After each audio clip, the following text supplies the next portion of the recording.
Sound art is a product that is a speaker and it's art. We combine it together and we call it sound art.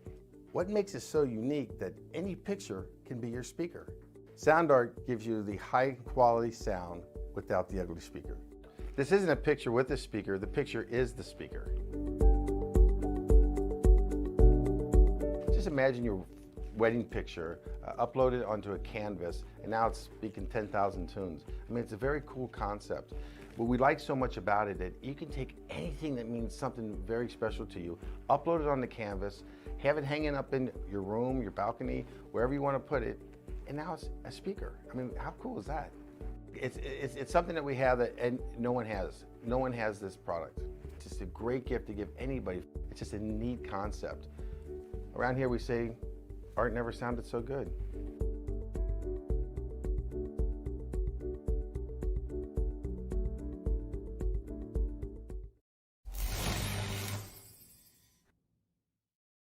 After months of quarantine, we're all interested in how we can become our best self. The team at Permanent Makeup and Cryo is here to help you get the flawless makeup look every day without the extra effort or time.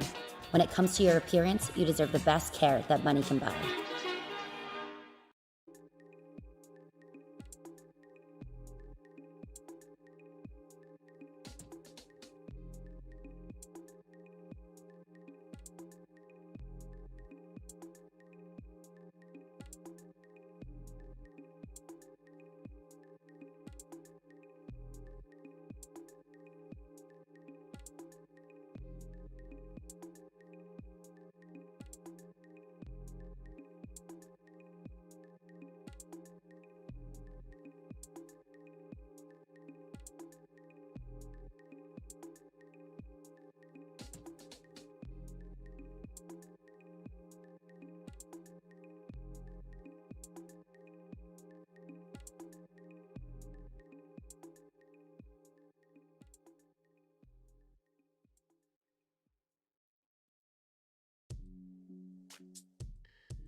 Since 1955, Elkhart Lake, Wisconsin has been home to one of the most picturesque motorsports facilities in the country.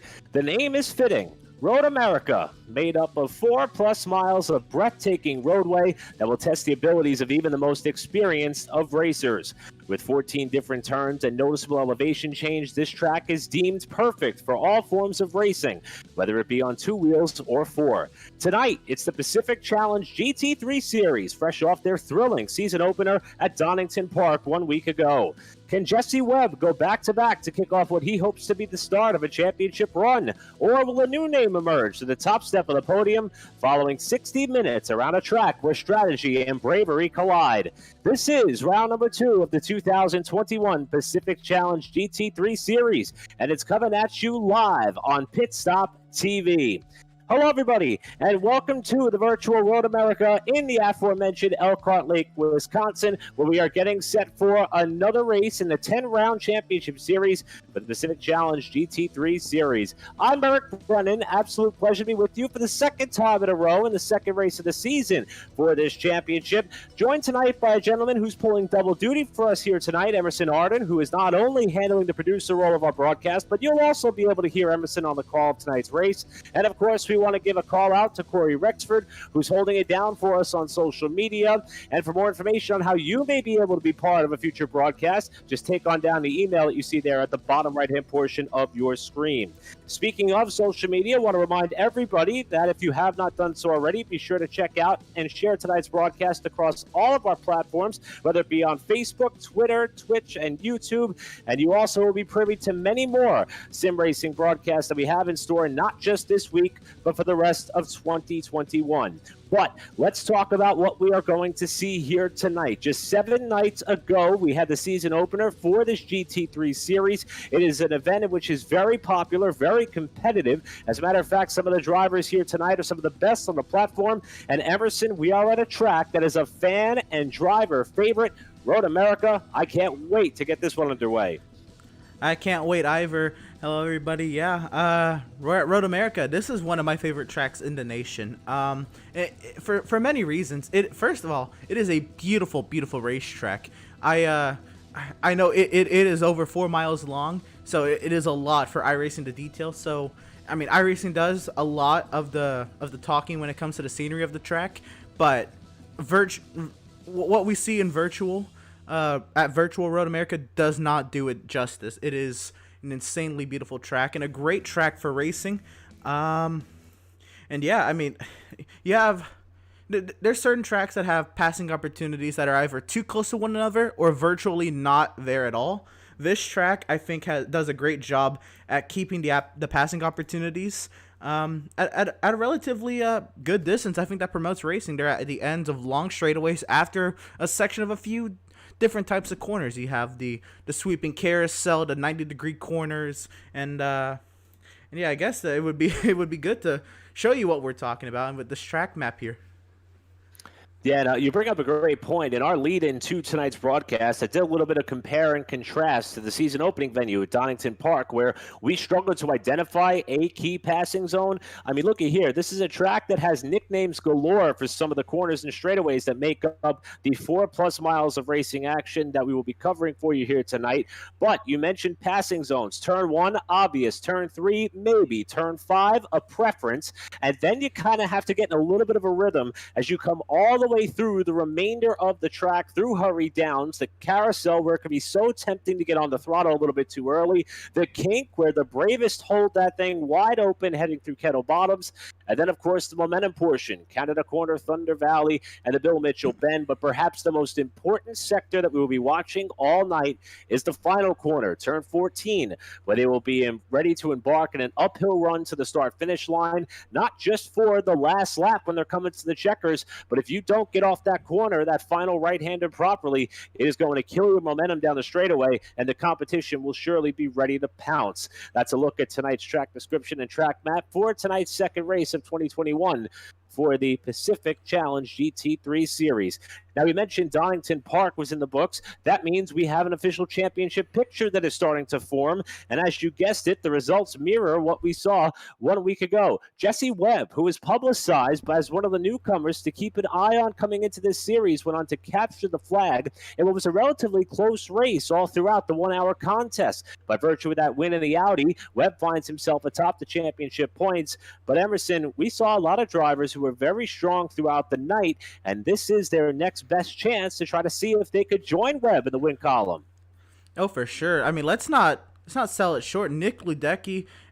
Chris Beats was up there a good majority of the night, and Ledecky as well. And I feel like they could have taken it to Jesse Webb, but Webb really had their number and Donington's number. He absolutely had a phenomenal night.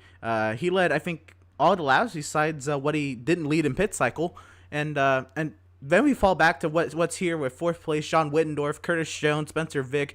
That was an insane battle in the midfield. Of course, we had I think Chris Brunnemer had a wild ride last week towards the end of the session. That knocks him out of this picture.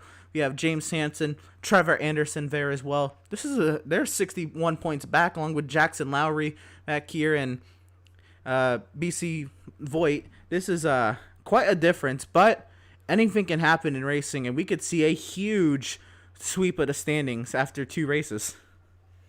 And as you can see, it was a good night for the Audis back at Donington Park. However, Corey Rexford, I believe, notified us that Nick Ledecky not in a Lamborghini tonight, potentially. We'll talk about that a little bit more once we get that car on camera. But also want to point out the car that you see there in 6th, we mentioned in our preseason prep release on the Whiplash Media platform that they decided to split into 2 different categories of racing. Now, they're going to be scored as an overall, but the driver recognition between the pros versus the amateurs, it's a difference in I rating how they're being classified, and the highest amateur driver in the standings by over 5 spots is the driver who sits 6th in points in Spencer Vick. So that'll be a subject that we will keep our eyes on throughout the rest of the season. But it's Jesse Webb at the top of the standings after 1 round with 1 win under his belt.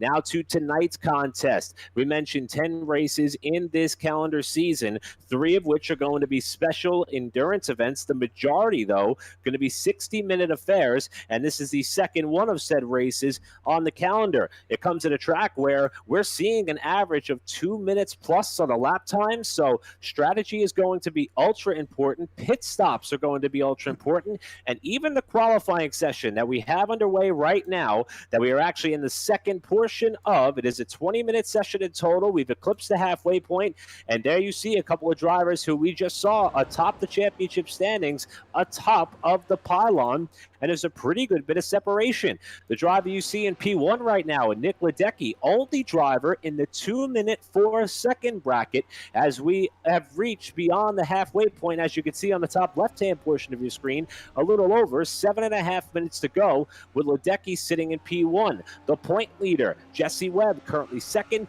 and John Wittendorf, who was one of the returning drivers from the last season of GT3 competition, trying to better an impressive championship performance in the standings that he had there, is currently scored in third in this session. And then we get to a few drivers who had mixed results. As Emerson mentioned, Brunimer, as we are now on board with Wittendorf here, as he comes through one sector of the track. That looks like that is coming through turn 12 at Canada Corner.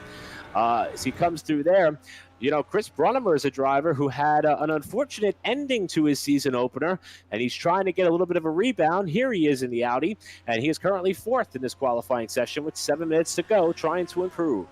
He actually just fell down to fifth, and another one of those drivers at the top of the point standings was Chris Beats. And Chris Beats here in the fourth position. He's working his way.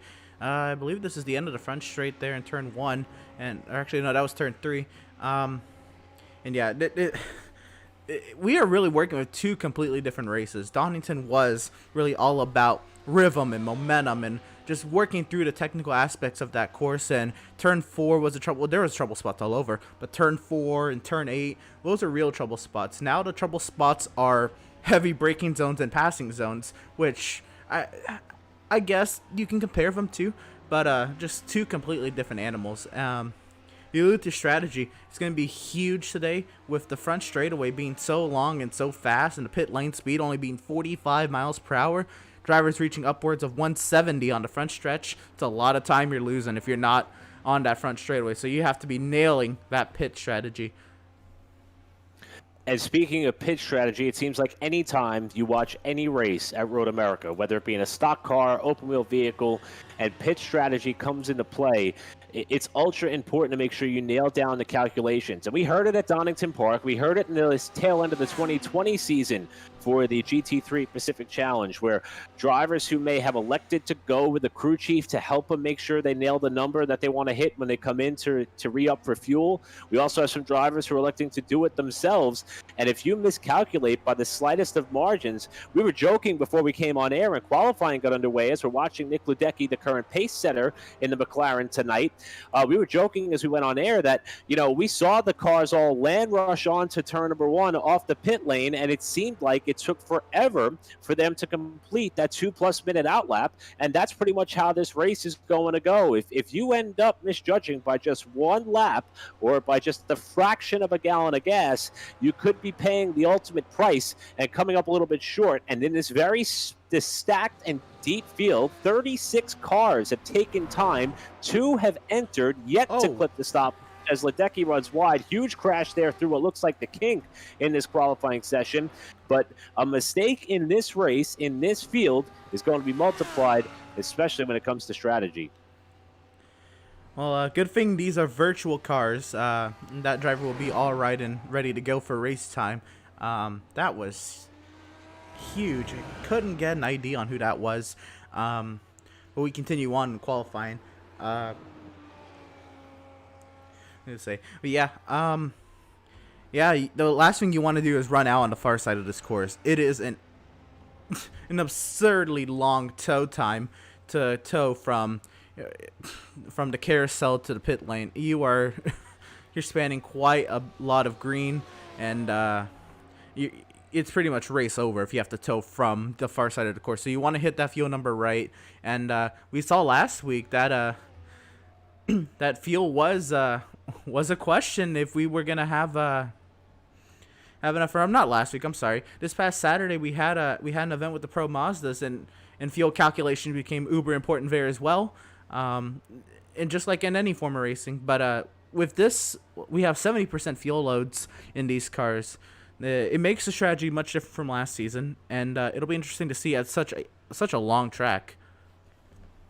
Yeah, and as we saw, it looked as though that after Ledecky set the lap, wasn't too happy with it, elected to pull in. That may be it for him on the session. A few other drivers going to take advantage, but we saw that one car that went flipping through the kink, one of the fastest and most treacherous portions on this racetrack. And, you know, you brought up a good point there, Emerson. If you have to give up a lap, in this qualifying session, it doesn't just cost you, maybe 1 or 2 opportunities as we fly through that sector of the track here. And look at that, how easy it is to get all 4 tires off.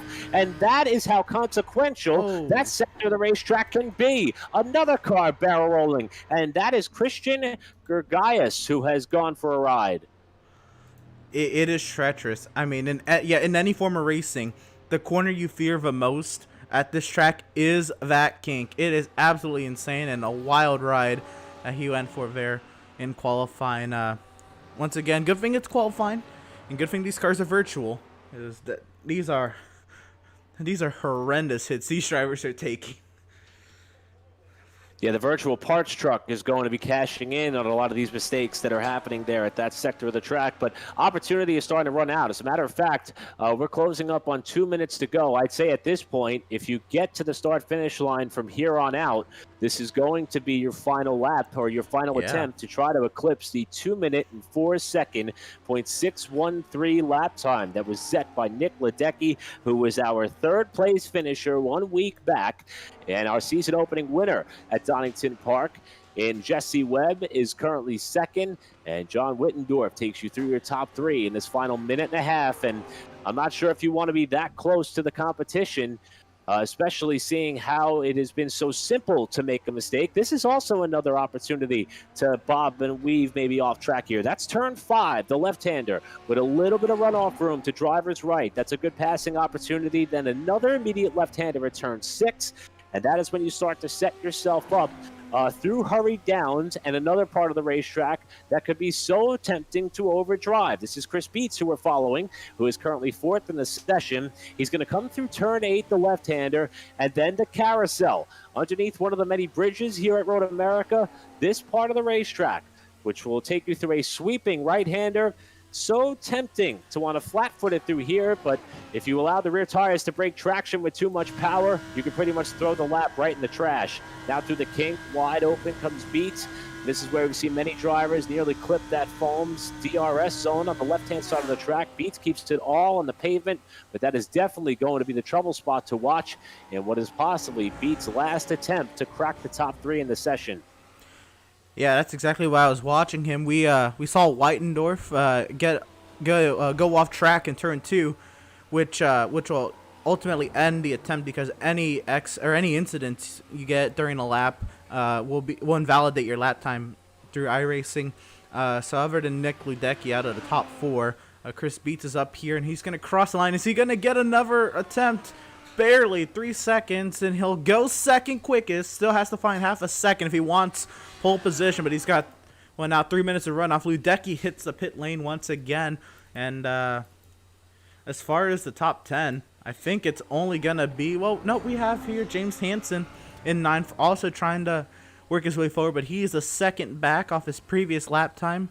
And out of the top 10, we only have James Hansen and Chris Beets that are still out there who can set times now, but we're already into the overflow time. The session has been completed, and these are just drivers wrapping up lap times here. This is their final attempt. Hansen up the hill, full song, down the front straightaway, and it's gonna be...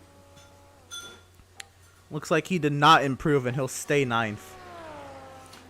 So the only opportunity for a driver to take away a pole chance from Nick Ledecky is this driver in Chris Beets, who was the runner-up 1 week ago. And I think everybody's a little bit surprised at just how quick Ledecky was on his run. A half second, even at a track like Road America, with a field this stout, is something that is going to draw the attention of your competitors. And Beets is trying to do all that he can through the carousel for the final time to try to lessen up that gap, or perhaps even overtake Ledecky at the top of the timing and scoring pylon. Looking for a pole position award. Jesse Webb so far, the only driver to capture a pole so far in the one race that we've had this season. Ledecky trying to be a new name to claim top honors and a quick time award, but Beets also wants to have the chance to hold that title. He's only got a couple of corners left to go before we can see how it will all shake out between some of the drivers who we penciled in to watch by virtue of their road racing success coming into this very officially delegated series.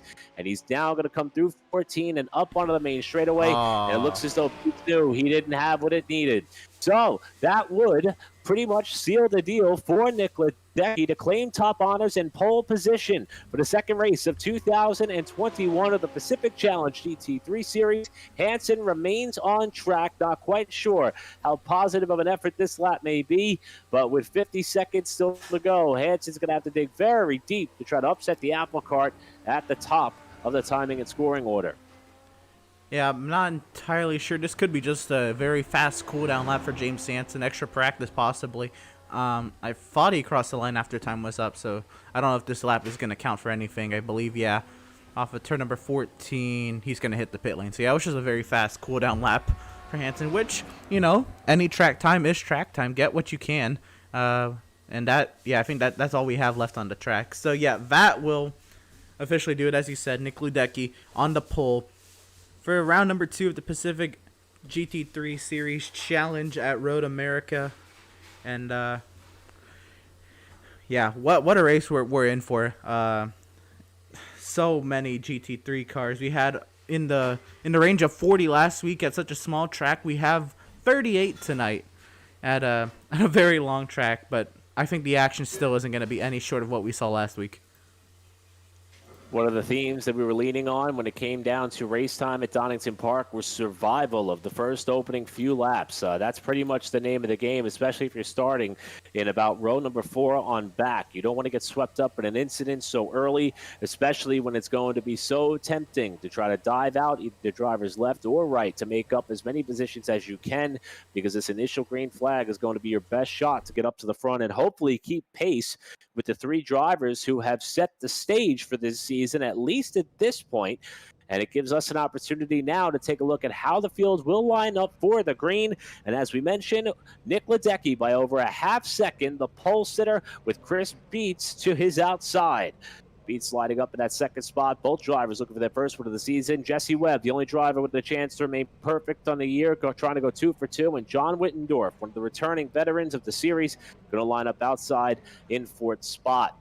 Take you back now to row number 3 as the field continues to populate on the front stretch. Chris Brunnemer trying to bounce back from misfortune that plagued him in the opening round in a big crash in a big way. He was way out of the top 10 and the results came through at Donington Park. And Brady Lubenow with a strong start to the year. Going to try to better that here with a 6th place starting position. Christian Gergais, one of the drivers we saw who have a heavy crash in the qualifying session. Luckily, he laid down a flyer before it happened. He will start in 7th. 8th spot is going to be Mikkel Ruderbusch, who also was able to try to avoid some gremlins that caught up with him at Donington Park in the season opener.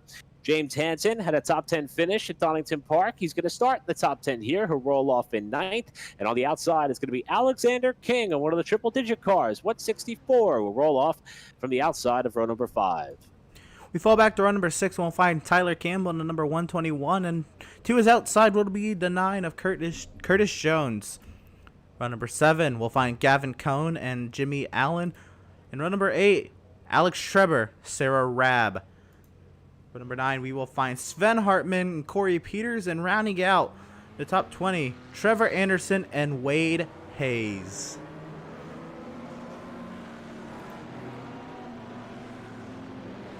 Take it back to the inside of row number 11. Jackson Lowry is going to start 21st. Outside is going to be that of David Flanagan in the 22nd spot. Again, a very heavily packed and dense field of cars here tonight. It's going to be Justin Mikhaila, another one of the veterans, in 23rd. Outside, Spencer Vick, the highest running driver in the amateur ranks in the championship point standings, 24th. At a 25th spot, you'll see BC Voigt in the 64 car. Outside is going to be Alan Roth in the 126, starting in 26th spot. 27th, you'll find Eric Johnson in the 117, and Derek Carboni in the 127 takes you back to the outside of row number 14. And rounding out your top 30 competitors is going to be John McClintock in the 123, and Ryan Coulter in the 110, starting in 30th. The drivers who are going to have a tall task this evening, they're going to be looking to get to the front. You have George Patek starting 31st, and have Patrick Herring, who will start to his outside in row 16 and 32nd. Fall back, row number 17, it'll be Randall Ayers and Scott Snyder, starting in the 34th position. Row number 18 will find Jason Frisk and Damian Banky in 36th, and at the back of the grid we'll find Josh Jabirik and Mark Herzog make up row number 19. 38 cars in the field tonight as they work their way around the long pace lap at Elkhart Lake, Wisconsin's Road America. And you have to tip your cap to the series organizers and all that they do to put this class and this caliber of a field of cars together for a race such as this. And as we mentioned 1 week ago, everybody who put this together really goes in full send. As a matter of fact, they have a website set up. It's 11 spelled out, ELEVEN, the number 9, and then simsport.com, where you can actually purchase apparel for this series, and it actually looks pretty flashy. Going to be adorning that when springtime rolls around here on the East Coast, and I promise you that everybody who puts their heart and soul into this series, they want it all to be literally one of the most competitive GT series on the platform, and obviously the central focus is for a lot of our competitors who are over there in the Pacific Northwest of the country, and boy, do they have some talented racers, and they are less than a half a lap away from the green flag. Yeah, well, here it is. The final time you get through this corner at a non-race pace. Here, the kink, a lot of these drivers fearing the kink and gonna be in the middle of a pack of 38 GT3 cars. I'm not gonna be ready to be one of those drivers in the middle of the field trying to get through there at race pace. Down the straightaway to Canada corner here. Look at the field bunch up. 19 rows of GT3 cars deep, and man, I'm getting goosebumps. This is gonna be a great start. Coming into tonight, there's been one race, one pole sitter, one winner. We've already broken the streak of collective poles for Jesse Webb, and the front row want to make sure that he does not stand on the top step of the podium for the second race in a row as the championship remains wide open. It is now Nick Ledecky in a different car than he started off the 2021 season, and joining him up alongside Chris Beats, who came up one spot shy of victory at Donington Park, while the race winner from round one in Jesse Webb is going to line up inside of row number 2. Perhaps he will try to make a move here to grab the lead in turn 1. They'll come up the hill for the final time under pace speed as they accelerate now up the hill to the start-finish line. We are underway for the second race of 2021 in the Pacific Challenge GT3 Series, and it's a spectacular launch for Ledecky to turn 1. Here comes Webb with a peek on Beats, and he'll shut the door on the land rush to turn 1. Looks like further back, everybody's making through very clean. That is very shocking. Turn number 1, very tricky corner in a pack of cars. Looks like we all fare very well through the first corner, but can we make it through the other 13? So tight back here. Looks like a little bit of dust kicked up, but no harm, no foul. And everybody's staying relatively clean on the run down to turn 5. Next best passing zone here as they will continue to work their way through this first lap of competition. So far, no changes amongst the front 4. A little bit of double wide action here further back. Somebody overjumped the braking point there momentarily. They'll slot back in line. But this field has done a spectacular job getting through this about first sector of the 4-mile course without major incident, at least not from our vantage point. And looks like everybody's starting to settle in for what is typically a marathon affair. If we figured this event to be about 60 minutes in time, we can expect to get close to 30 laps of competition, with Beats already on the prowl, trying to prevent Ledecky from breaking free as they come through the carousel, still working the first lap. And now they'll approach the treacherous kink that has been the bugaboo for so many drivers in practice and qualifying. You can't let these cars get off onto the grass in any sorts. And so far, everybody's been able to get through there cleanly. And we got one off in the gravel trap there, trying to merge back on in front of traffic. That's Sven Hartman, who is trying to find a safe place in line to duck back into traffic, but will lose about 7 spots in the process. Yeah, carrying on, looks like the kink went pretty well, and as they wrap up the first lap, we will go ahead and we will try to get a replay of what had happened to Sven Hartman. And still not far back enough. But here he was in the carousel. He's on the outside here of the Lamborghini, the 166 there. And oh, couldn't tell if there was any contact there, but double wide in the carousel is still not preferred. We'll try to get a better shot of what happened there. Sven Looked as Hartman. though it was running. Yep, go for it. Mikhaila. Sorry there. It looked like he was running alongside of Mikhaila there as they came through, and the car reacted as if there was a little bit of side-to-side contact. Not sure if that was a netcode issue. A brush with the tire wall there with the left rear of that BMW. And Hartman kept his foot in it, so he didn't get stuck in the pea gravel in any sense. And obviously a heads-up move there by Hartman to rejoin safely as the rest of the field was approaching the kink at that sector of the racetrack. And no major incident there as everybody was able to come through and complete lap 1. A little bit further back, we got some battling going on for position here through 5. Now the next left-hander at turn 6. And as the BMW looking to get alongside, another car running wide at turn number 5. We mentioned that may be a key passing zone, and we are seeing it here as the double wide racing continues through 6. That's Eric Johnson, who ran a little bit wide through the left-hander, and he now is able to slot back into position, currently running at about the 28th spot. Yeah, Eric Johnson looks like he went a little wide down in turn 5, and that's about the best thing about what happens down there in turn 5. There's so much runoff. If you miss your braking point, you just go straight, flip the car around, and keep going. You're gonna lose spots, but you know, it's not race over if you miss your braking point into turn 5.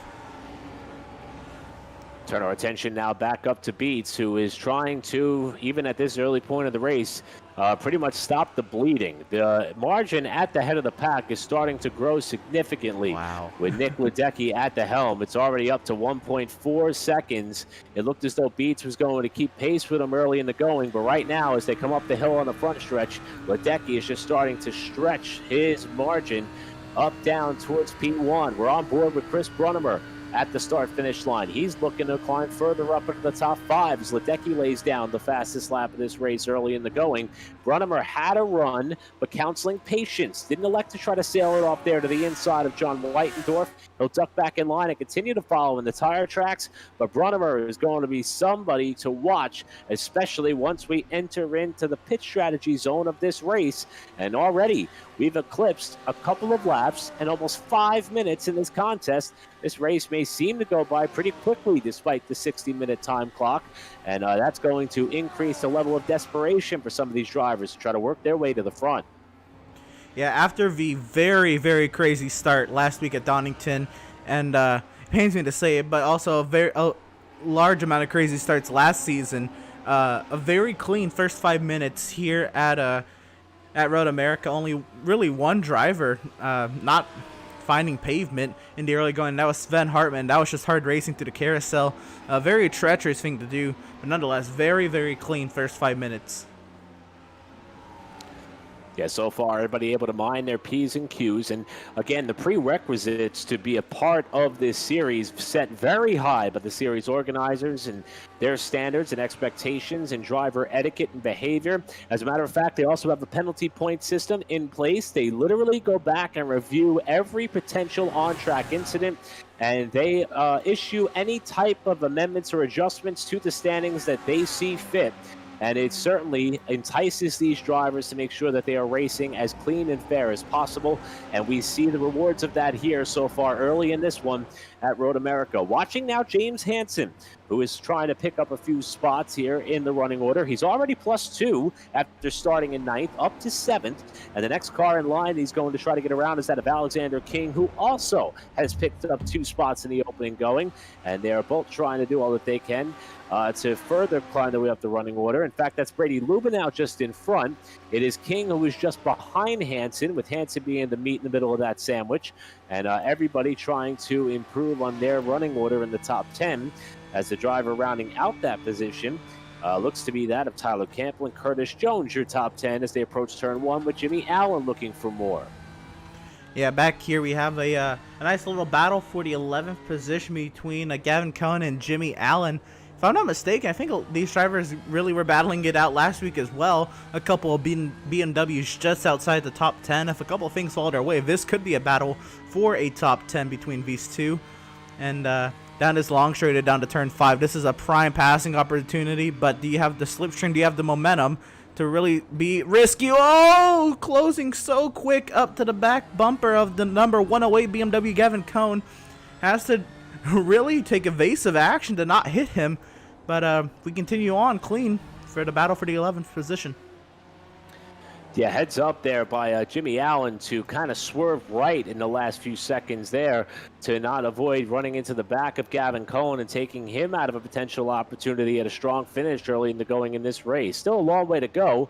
If you were to find some misfortune at this point in the race, no one's saying that you can't make it up, but with the field being as stout as it is for 2021, it's going to be hard-pressed that without some major and continuing events in this race, to think that it would be that simple to come back from that type of an issue or incident, as again, these drivers press their luck through the kink.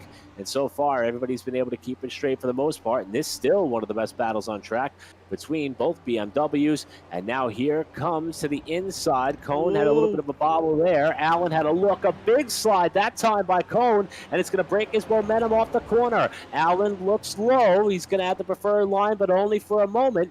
And they're going to set up here, and Allen will concede defeat and allow Cohn a chance to get back up in front of him as they come up on the main straightaway.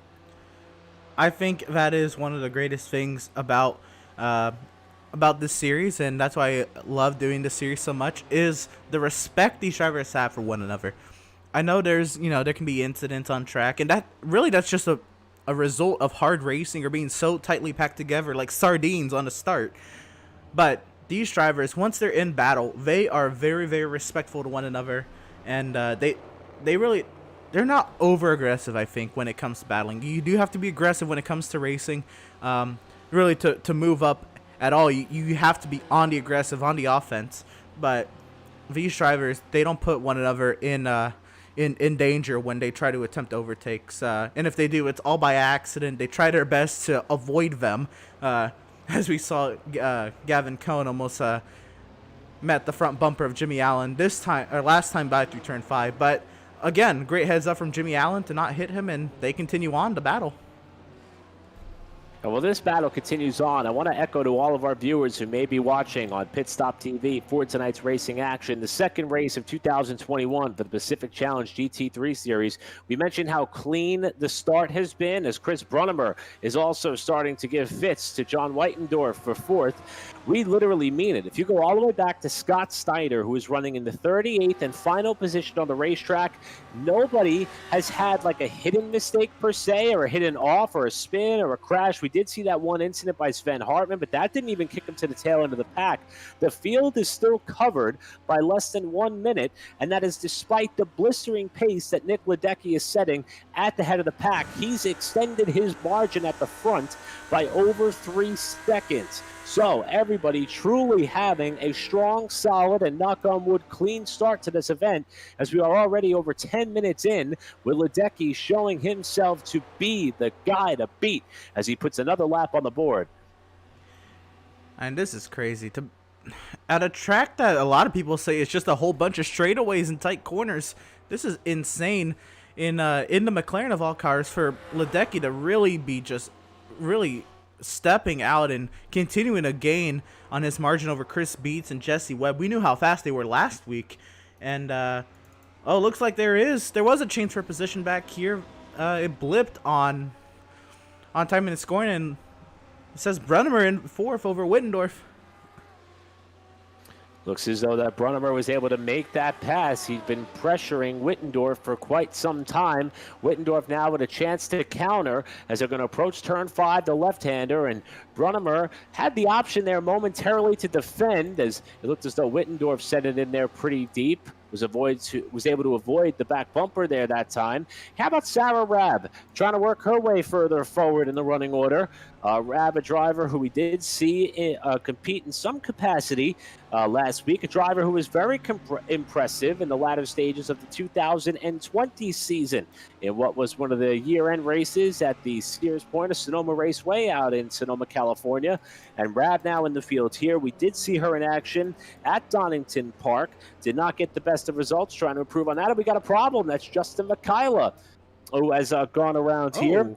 And he tried to merge in traffic and caught another car, and it looks as though we finally jinxed the thought that this was going to be a clean one through and through, as we have our first bit of significant contact in this race. Yeah, we're going to go ahead and take a replay. This is going to go back a little bit because got to figure out everything that happened here. But, yeah, let's see. This is down in turn 5. This is Michaela battling right here to 97 to Corey Peters, and it's a BMW there. The I think that's a little bit of contact. I think that was more net code, really. We'll get an onboard of what happened there, and very bad spot for Michaela to be spun out. I mean, right on the racing line, but you know, don't want to make any sudden movements. Oh man, and yeah, somebody else was caught out there. Yeah, I thought there might have been some direct contact between Michaela and that BMW that was sitting there over to the side of the roadway there off of turn number 6. I think there was actual contact there. And there was David Flanagan, who appeared to initiate the spin that Michaela had to endure, which eventually swept up one of the other BMWs in the field, it looked like. And we'll wait for the running order to shuffle out. A couple of them. I'm taking a look at my timing and scoring here, and let me try to verify this. It looks as though there may have been a problem with our leader, Nick Ledecky. Right now, I'm showing Ledecky scored back in 30th position, so we're going to have to go back and verify what happened to the driver who had been so dominant. Right now, we're showing Beats as the driver in P1. So while we were going back and looking at the incident involving Justin Michaela, a driver who we thought was on cruise control to a potential victory, has had a bit of a problem here. What happened to the leader? We'll go back here. We'll see if we can figure it out. Oh! I think it was off the kink. Wow. So Ledecky, at the one spot that we knew would be troublesome, and it's Ledecky here who is now plummeted back to 30th position after an incident here. Caught the grass, it looked like, with the right sides, then washed out, clipped it with the left sides, and backed into the wall hard. Looked as though he was able to avoid while the leaders came by, and I'm not sure how this is going to work. Obviously tempted to get it righted, but the rest of the field was trying to come through, and I don't know if he got any more damage there, but Ledecky is now dropped back to 30th position after this high speed off in one of the most treacherous, if not the most treacherous part of this 14-corner course at Road America. Wow, after that is insane. I don't really even know what to say after such a clean start. I say big incidents in the sense that there wasn't too many drivers taken out in them, but just one right in the middle of the racing line. Just Michaela, right in the heart of the field, had nowhere to go and was sitting there, and I think a couple more BMWs had off tracks because of it. And then our race leader of all people, Nick Ledecky, had a huge margin. I get trying to extend that margin. I don't know if he was pushing that hard that caused him to go that wide, or maybe just a loss of focus for a split second, or whatever it may be. I'm so just astounded what happened there. I really don't know if there was any reason to be pushing track limits as much as he was. I know it's a race and it's a sprint race. Go as hard as you can. But he had a large margin. Do want to say I had an opportunity to go back and just kind of watch really quickly about how Ledecky rejoined the racing service, because you have to wonder what goes to a driver's mind that when you have a car and you have a feeling that is that dominant, as we got more problems on the racetrack. That's Curtis Jones, who's up in the top 10, having a go around here. That's going to kick Sarah Rabb up into the top 10, trying to continue her strong climb up through the pack. But Jones, who was running as high as 9th in this race, started 12th. He now has a problem in what looked like it was turn 6. Almost a similar spot where we saw Justin Michaela have his off. This time, though, Jones appears to be running by himself. No other cars in close proximity. That is turn 6 under the Corvette Bridge, and he just lost it. The back end stepped out on him there, and fortunately, in what would be a blind exit to that corner, he backed up out of the way. Heads up move there by Jones, and rejoined there after losing about a dozen or so spots. But real quick, want to go back and touch on Nick Ledecky. And one thing I happen to notice in his rejoin of the racetrack, we talk about the etiquette and the courtesy that these drivers have for one another and the level of respect.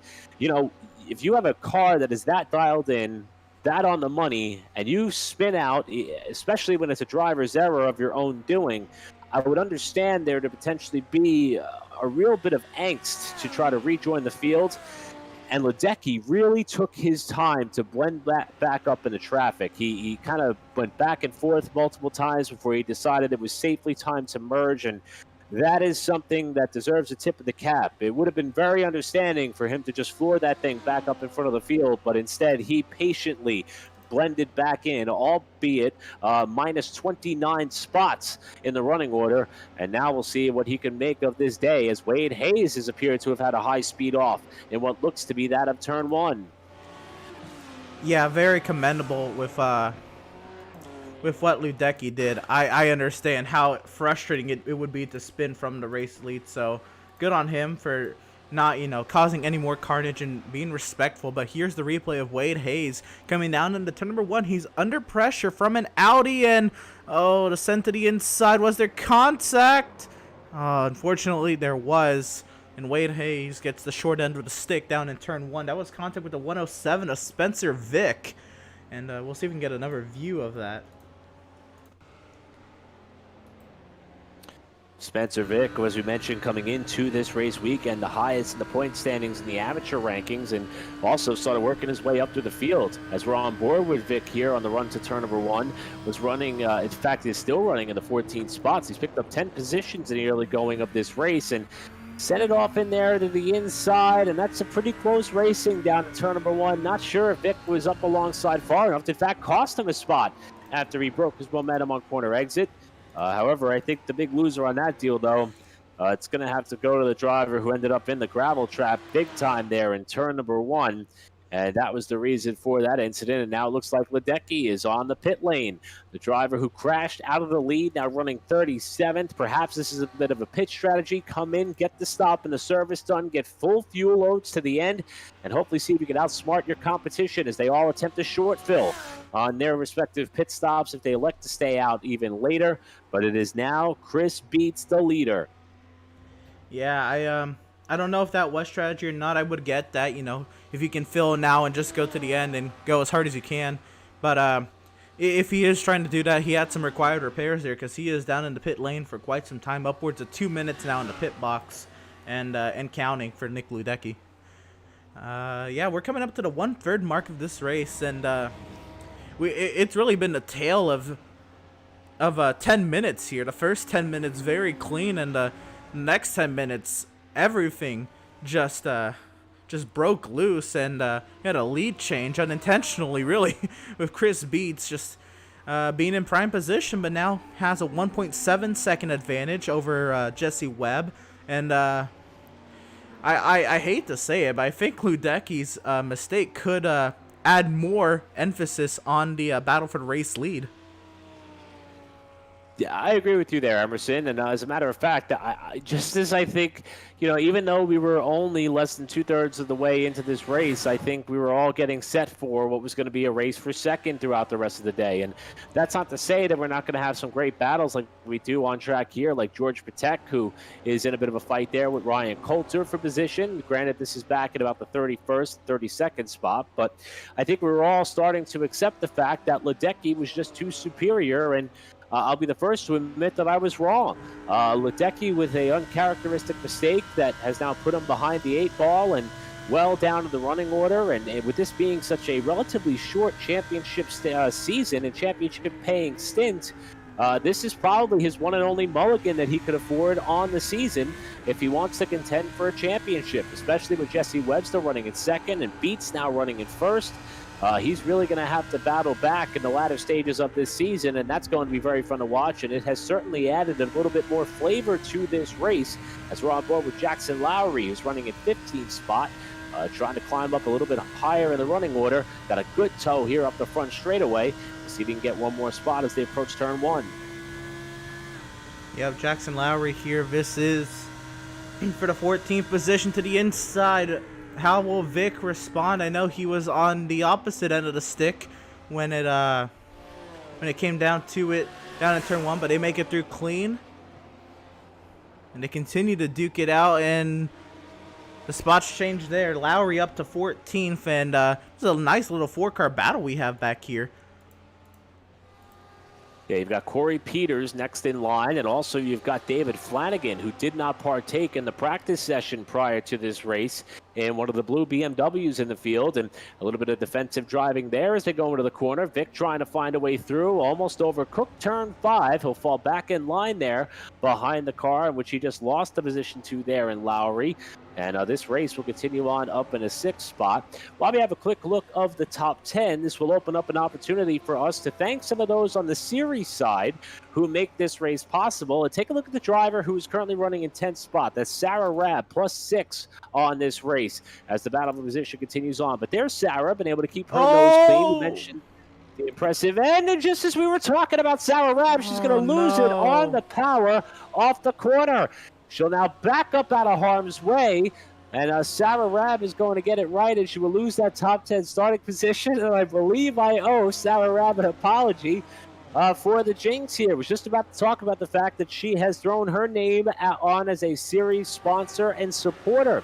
With her liveries by Sarah Rabb, with her graphic design experience of over 7 years, with awards at local, state, and national levels, she's absolutely committed to making sure that your next livery or logo is a masterpiece, just like her beautiful race car here that she had now sent sideways after catching the curve there on driver's right, and that has kicked her out of a top 10 running position. So what a heartbreaker for Sarah Rabb. But nevertheless, we will continue to acknowledge the fact that she supports this series in more ways than one, and hopefully she will have an opportunity to get back up into a top 10 spot before all said and done here. Man, that really hurts. I knew you meant it all in good faith too, because we were you were literally just about to shout out the sponsor, and that is crazy timing. I don't know what to say with that timing, but it happens. We continue on, and let's see where Rabb is now. Currently now in 23rd, so I know the spin is not ideal and lost 13 spots, but is still in the thick of it and has the opportunity to reclaim some of those spots that are directly in front of her now. Well, it's an unfortunate trend here because the next sponsor that we want to be able to thank who supports this Pacific Challenge GT3 Series is Benke Cinematography. And Damian Benke was actually the first retiree of this event, but he too has also stepped up in a big way. He's actually the man behind Benke Cinematography, and he looks to provide the most realistic photographs on iRacing.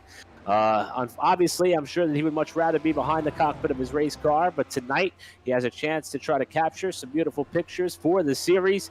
And again, that is Benke Cinematography. And lastly, we want to thank Tam Livery, who artist Christian Kanya has been a designer for the past 14 years, and with an illustrious resume, and for the past year he's decided to test his skills at creating one-of-a-kind iRacing liveries and suit designs. After literally over hundreds of satisfied customers, including some of iRacing's biggest names, his success story continues to write itself. Check out his work. Again, that is Tam Livery, along with liveries by Sarah Rabb and Benke Cinematography, proud supporters and sponsors of the Pacific Challenge GT3 Series for the 2021 season. We're inching closer to the halfway point, and Chris Beats still holds the lead now by up to 2 seconds over the inaugural race winner, the season opening race winner, I should say, in Jesse Webb. And Chris Brunnemer trying to have the biggest differential as far as finishing positions from round 1 up to round number 2. He is mired back in the championship standings, trying to put himself back up in the fight. You're on board with him here as he runs third, currently rounding out your podium positions as we inch closer to halfway. Yeah, see, round third 5, Brunnemer, I think, would be very happy just to finish where he's running. I know he would love to, of course, try to close in on the drivers in front and go for the race win, but I think Brunnemer will take anything that isn't flipping with 8 minutes remaining in this race. Well, I wouldn't say anything, but would much rather be on all 4 wheels with 8 minutes remaining. Brunnemer, one of the drivers who was returning from the 2020 campaign. In fact, all the top 10, except for your season champion 1 year out, and Garrett Alessandro came back for more, looking to improve on their results. and Brunnemer, third in the championship standings a year ago. But after the crash that you just talked about there, Emerson, he had to settle for a 24th place finish in his Audi, and he's already up to third. We also want to note the fact that Nick Ledecky has retired from the race. This is going to be an absolutely devastating impact for the driver who set fast time in qualifying. He will unofficially finish in the 37th spot. This fight, though, for 13th, rages on. Jackson Lowry now trying to fend off Flanagan at the high-speed portion of the kink. Just up ahead of them is Vic, who holds down 13th spot, but this is a 4-car swarm, soon to be 5-car swarm, as Peters is just behind these two, and not that far behind is Trevor Anderson closing up into the mix, and there's even more cars at the Congo line as they come through the far side of the track here. Oh, we have an off. This is Mikkel Ruderbusch off on the straightaway down to Canada corner. This is, I think, unfortunately, it's probably going to be just after the kink, and we're gonna get a replay of what happened here. Unfortunate for Ruderbusch here. Well, let's see what happened. He's oh, here he is coming through the carousel all by himself, it looks like. So I mean, this shows all the signs of just going off wide at the kink here. We'll see what happens. Ruderbusch here, as you mentioned, running, looks like trying to follow suit with a car that was up ahead and runs a little bit wide there, and very similar to what happened to your leader. Only exception was the head-on impact into the wall and the multiple flips that came as a result after the fact. And Ruderbusch, for the second week in a row, finds himself with damage in some respect. Last week was able to salvage a 20th place finish. Don't think that Ruderbusch is going to be so lucky here tonight. The driver who was voted as one of the cleanest drivers in the series in 2020. This time, though, overstepping the boundaries on the kink at the right-hander and hard into the inside wall before the ensuing barrel roll has put him now out of contention and currently in 36th spot. We talked about it since the start of the broadcast. The kink is the trouble spot of today's race. You're rewarded for going the fastest you can through any corner, but keeping it wide open through the kink as close as you can to wide open. But with that comes, unfortunately, running just a little wide on exit, and the grass is very unforgiving. If you clip that left rear tire into that grass, that's exactly what's going to happen. So Ruderbusch now one of the lone cars on the pit lane while the leaders come through turn number 1 this time. And we have to start wondering about the proper pit strategy, as Jesse Webb has been able to respond. He was a couple of tenths quicker a lap ago. And just as we talk about pit strategy, we're going to start to see some drivers who are up in the top 10 make their way to the pit lane. Here comes Alexander King, one of the few Ferraris that we have in the field, electing to give up his top 10 running position to jump down pit road, and he is not alone. He's going to be joined by Jackson Lowry, who's in that 4 or 5 or 6 car battle with Trevor Anderson onto the pit lane as well. One of the BMWs following Lowry into the pit lane. Looks like he may get boxed in there. Now able to drive through Lowry's car, and Lowry overshot the pit. In fact, both Lowry and it looked as though the other driver there that we were following overshot the pit lane momentarily. So that's one thing that we often forget, Emerson. You know, we think about the overcut or the undercut or when to come down or full fill or short fill. And there's also the good old-fashioned, you have to make sure you hit your marks in the pit box. An opportunity to give up time here as these ever-important pit stops are approaching. Yeah, it's definitely something that slips a lot of drivers' minds if you're not thinking about it. If you have a whole checklist, maybe when you're coming down pit lane, that could be one thing. But you got to think these cars have been on track now for 30 minutes at this point, and those tires, they're up to race temperature. They're not going to stop on a dime. They've been also worn out for the past 30 minutes. I know these, they're endurance tires, so they're not, they haven't taken a beating, but they're not going to stop like the way you expect them to. And with so much pressure built up, it's so easy to slide through that box. You really have to hit your marks, and something like that, if you hit your marks while your opponent doesn't, that is easily a couple seconds right there on the track. So the first opportunity of a mistake on the pit lane, and we get some evidence of that there. And we have another car that has a problem approaching the kink. That's Derek Carboni. who is able to get down to the inside of the safe line. We'll call it a dirty line there through the kink. And it looks as though there might be some damage on the left front of that car. Let's go back and see what happened to Carbone. He was running back in the 16th position or so, in and around the 16th spot. And Carbone is all four wheels off into the grass here. This is on the approach to the kink that Carbone was off pace.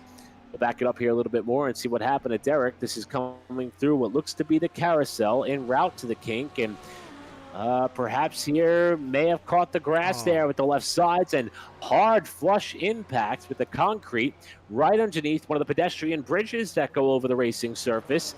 And here's a heads-up move by Carbone. He knew that he did not have the speed and pace to navigate through the kink safely. He waited for a clear avenue to slot down the driver's right and get out of the way. And this is how it happened. Bang! Yeah, that's another one of those spots. It's so... It is truly not a driver's preference. And I mean, okay, I guess in racing you do want to always be pushing. But just in general, two very difficult corners. The carousel is difficult in its own right because if you don't nail it, you're losing time.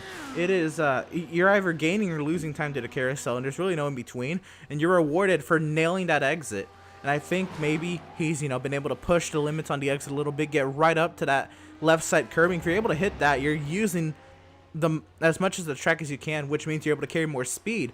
I think he carried a little too much speed through there, and that's all she wrote, really. I mean, he'll be able to continue on, and again, very commendable for him waiting to rejoin the racing line. Just part of it. Road America can be out to get you on that far side of the course.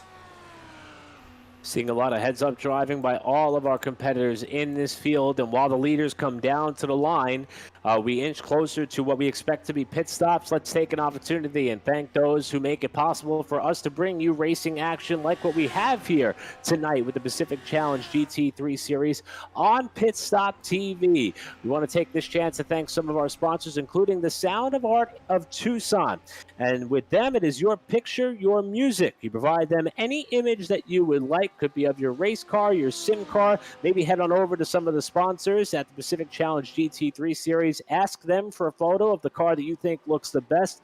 Send it on into Tucson Sound Art, and they will customize it on a beautiful canvas and insert a Bluetooth speaker behind it. That way you can have music any way you would like throughout your house, your home, your garage, you name it. And here's the best part of all. If you head on over to TucsonSoundArt.com, use the promo code PITSTOPTV, all one word, at checkout. You'll receive 10% off your purchase. And again, that is thanks to our friends at Tucson Sound Art. TucsonSoundArt.com for more information. We are also brought to you by Permanent Makeup in Maine. Now, when it comes to your appearance, you deserve the best care that money can buy. And at Permanent Makeup and Cryo in Maine, the owner, Ashley Bullier, is a certified micropigmentation specialist who provides professional, safe, and personalized services. My wife and I are now getting into a little bit of the spirit where we want to look our best come 6 months from now. Summertime is just around the corner. This is another avenue for you to take. If you want to look your absolute best, contact Permanent Makeup and Cryo in Maine at permanentmakeupinmaine.com, all one word, or you can call or text them at the phone number provided on their social media channels. And speaking of, if you head on over to Permanent Makeup and Cryo in Maine, you can enter their monthly giveaways. Enter today, and who knows, you might be able to win some of their impressive services at Permanent Makeup in Maine. And finally, we are brought to you by Whiplash Media, the parent organization for Pit Stop TV.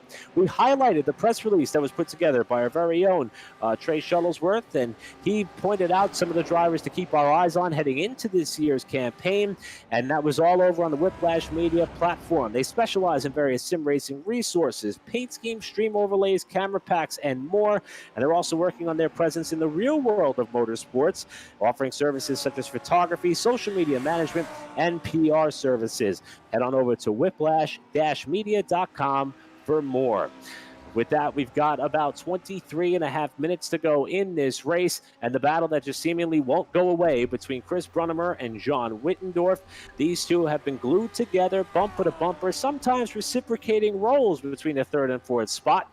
And this is a battle that may go all the way down to the wire as they both navigate their way around some lap traffic, and we eagerly await the front runners to hit the pit lane. I wonder what is going through each of these drivers' minds to try to outdo one another in when it comes to pit strategy? Do you try the undercut? Do you just follow? Do you ever want in? Like, what's the game plan? If you're staying this close to each other and you're just consistently swapping positions, maybe the undercut isn't as advantageous, and maybe you just follow your opponent in, or maybe you think you can gain a margin with the undercut and you're just inclined to do it even more. I'm very curious to see what Weitendorf does in relation to Brunnemer, or which one of these two comes in first, or whatever the case may be. But yeah, I would really like this battle to go to the end. And this is a great battle, and ultimately this is a battle for a podium position, the final spot on the podium. And if it goes all the way to the end in the way we intended to, we should be talking to one of these drivers in 22 minutes. Which one? We don't know. When you have a race that is unfolding the way that this one appears to be, one of the most interesting thoughts that comes to my mind is, do you come into this race knowing that it is 60 minutes in length, 2 minutes per lap? The pit windows are, even though they're albeit large with the 70% fuel film, your agenda is something that usually go into this race already pre-planned. And I'm curious how many of these drivers amend their pit strategy based on the competition. Do you want to come in nose to tail with the driver that you're racing with ahead, or the driver that's chasing you? Do you want to try to switch it up intentionally, maybe come off strategy because you want to try to find an advantage elsewhere when you're not in the same camera view as your opponent? This is truly one of the most fascinating components of this GT3 series, and we're about to watch it all unfold. And hats off to the front runners for kind of saving it till the latter stages of this one. We're approaching the final third of this race, and another battle that seemingly won't go away. David Flanagan racing with Peters here, Corey Peters that is, and just up ahead of him Spencer Vick, another one with the amateur banner, heading off into turn number 1.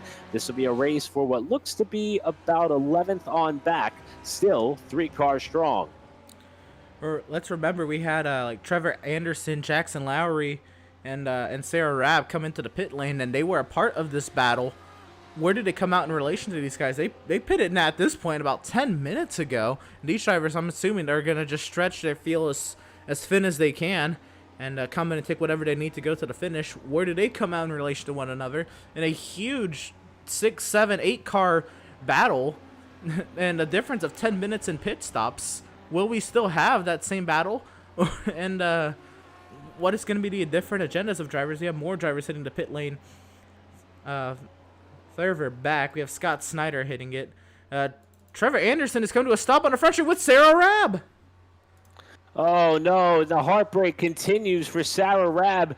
This looks to be a high-speed incident down towards turn number 1, and it looks as though Rabb is not going to make it all the way back. I believe Rabb came into the pit lane not that long ago, and perhaps coming out of the pits may have been tagged by Anderson on the approach to turn 1. We're going to have to go back and see what happened here, as it looks as though that Webb is going to remain on the racetrack. I believe the same could be said for Chris Beats, the race leader. So, oh, wow, 3 cars tangling hard, and it's Rabb who got some airtime. There was a 3rd car involved. Not sure what vehicle that may have been. Anderson was in the mix there as well. And we're going to go back and watch this again on the front straightaway. There's a car defending down driver's right, perhaps a little bit off the pace. Not sure if I can get a positive idea on what car that may be, and it was Rabb who tried to go through the middle, and the hole just closed up. I don't blame Sarah Rabb for that at all. Yeah, I don't know. She was anticipating the lap car. That was a Lamborghini lap car. I think that was some McClintock. That might have been. No, I don't think it was. But just very unfortunate incident. This was a great battle, and we're right on board with Sarah Rabb to see what she really saw out of the windshield. You can't see the lap car there. You're closing up. I don't know. I know you have to run, but just nowhere to go. I don't know. That's a tough call.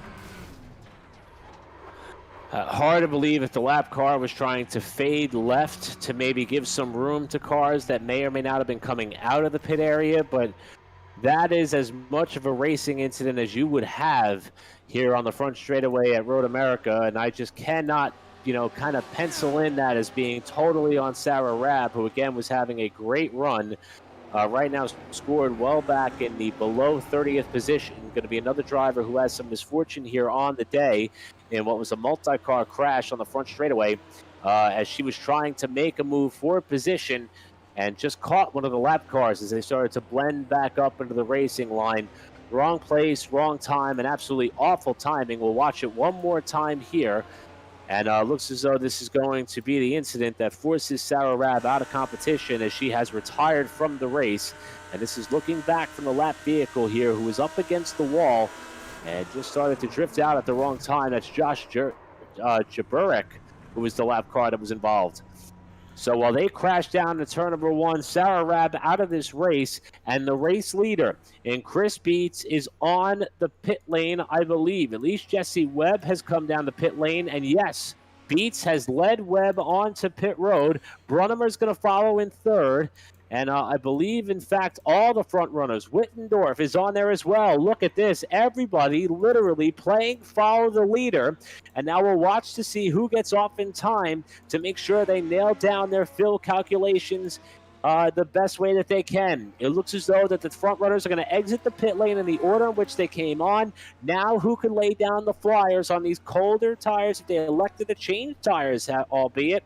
And were they sure that they got all the fuel in they needed to get them to the finish in just over 16 and a half minutes time?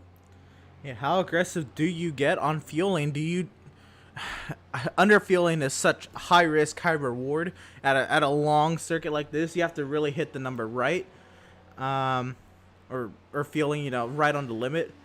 If for me, I'm a very conservative driver when it comes to fueling at like longer circuits like the Nordschleife and Le Mans and all that. I would not be taking my chances of underfueling, but some drivers are going to be that aggressive, and can they make it pay off? We'll see. And who I wonder what everybody's number is, if people maybe disagree with fuel numbers. And of course it also depends on driving styles, how aggressive are you on corner exit with the throttle and all. But I wonder if there's going to be any big discrepancies, I guess, amongst cars, or drivers in the same car when it comes to fuel number.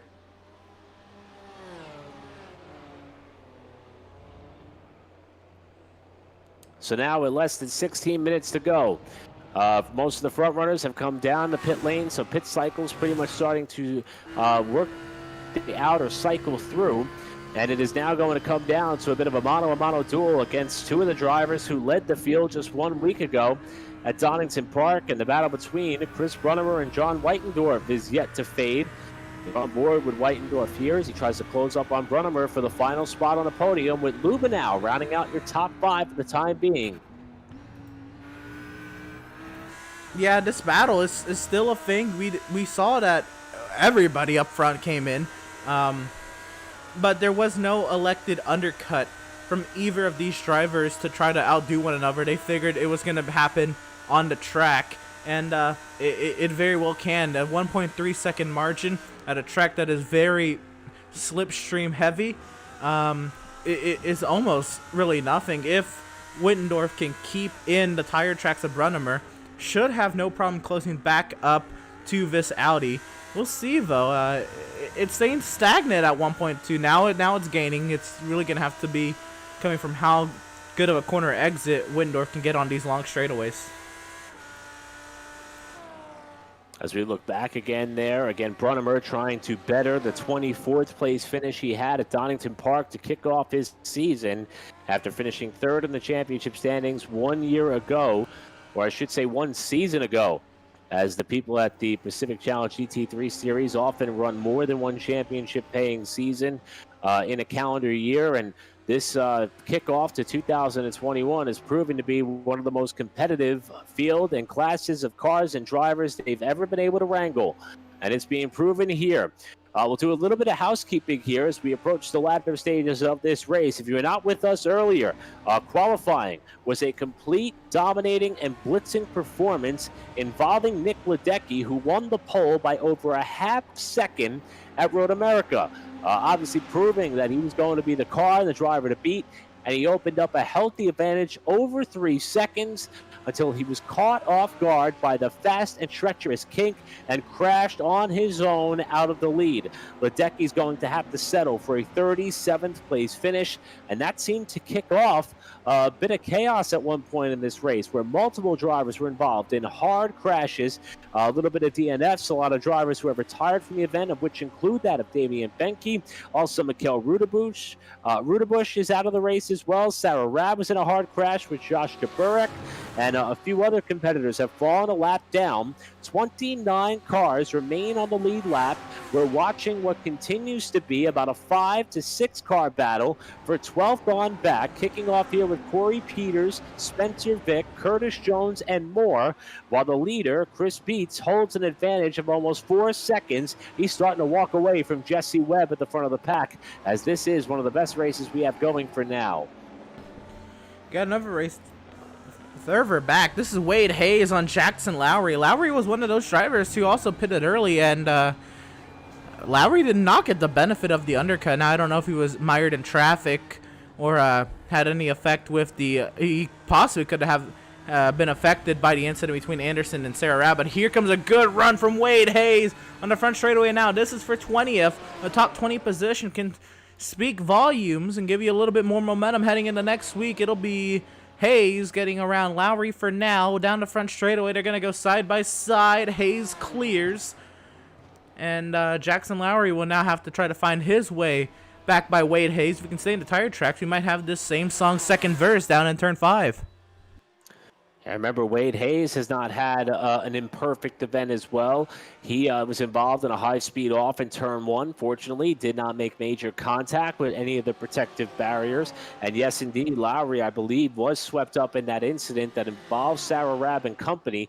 And now it's on a bit of a comeback trail after Lowry was running well up towards the front of the pack at one point in this race, trying to capture that well-round number in a top 20 position with about 11 minutes to go. You mentioned next week. We are going to completely flip the script come round number 3 as we have a problem. That's Brady Lubenow in what looks like the kink yet again. It's caught a driver who is running in the top 5. Oh, man. That is... This is brutal on this far side of the course, man. I do not really know what to say. It is tough. We'll see what happened to Lubenow here with the replay. He's coming through the carousel here. Looks he was in 5th position, as he said, in the top 5 in that Audi. Look at that scheme. That is a nice scheme. He comes off the carousel here. Yeah, it's once again gonna be the kink. And is it a case of just going a little wide on exit? The left rear tire clips the grass, and wow, what a vicious impact across the track. It's going to open up the door for James Hansen to get by cleanly. Fortunately, was not involved in the ricochet effect that caught Lubenow on the inside retaining wall on driver's right. And these blades of grass at the exit of this curbing have not been very forgiving on the left-hand side of the kink on corner exit. Same part of the track where, if you remember back to the mid-2000s, Catherine Legg had her big, massive accident at this portion of the racetrack, and you can see why. And Lubenow, again, after the big impact, caught the wall yet again, had a little bit of insult to injury there as he tried to drive away, but I don't see any way in which he's going to be able to muster up a top 20 finish after an impact like that. So, more proof that nothing is certain in the front running order and positions here in the final 9+ minutes, with Beats still extending the margin over Webb, and these two pretty much been tied together at the hip all race long. Brunnemer and Wittendorf now coming up to that sector of the racetrack in the kink where we've seen so many mistakes be made here throughout the night. And this time it's Wittendorf who's starting to close the gap on Brunnemer for the final spot on the podium. Yeah, like we said, or like we hoped at least, that this battle would carry through the pit stops, and with them pitting, with one another, it easily should have. There was a little bit of a margin. It was about a 1.2 second margin at one point after the pit stop, but Wittendorf is there, and he's ready to duke it out with Brunnemer with 8.5 minutes remaining. That's give or take 4 laps, and we'll see if what can transpire. How many times will this spot change in 4 laps? The amount of times it can change is unreal. We'll see what happens here. down into turn 1. Brunnemer will still fend off Wittendorf. Wittendorf didn't have a run there, but can Wittendorf have something to say about it in turn 5? And this is that part of the race where if you're close enough to try to send it in, you may just do it, especially if it's for a podium spot. Wittendorf, who had a pretty strong kickoff to the 2021 season. First driver, first returning competitor in GT3 competition with the Pacific Challenge. When they came down to the checkered flag, unfortunately, it was one spot shy of the podium. I don't think he wants to come up one spot shy here tonight, as he's trying to close up on Brunnemer, and there's lap traffic ahead. That's about the first time we talked about lap traffic potentially being a factor.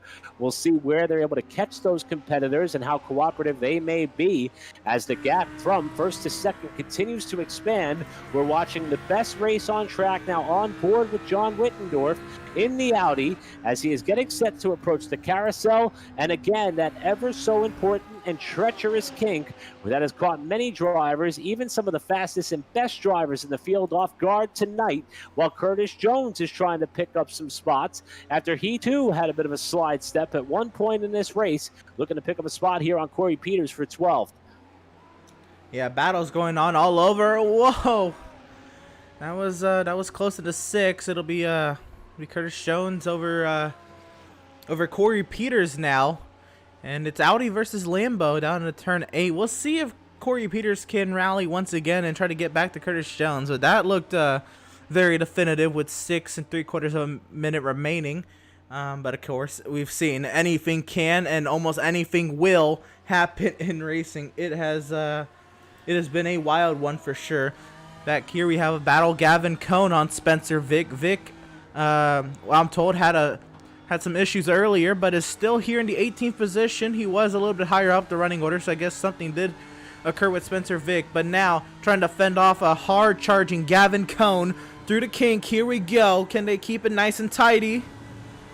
Oh, so close, but they do. On the run down to Canada corner. Here comes Gavin Cohn. Cohn with a run up to driver's left, looking to what would be the inside. No, make that the outside as they come up here to the next corner on the track at turn 7. Now he'll have the preferred line with the left-hander up ahead is Cohn.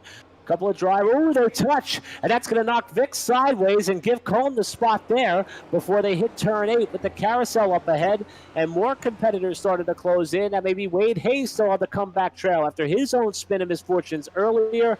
As they come up the hill here this time, it's going to be Vick losing the spot there to Cohn, and we'll move up here now to Brady Lubenow, who despite that high speed, massive impact, still running in a 12th spot.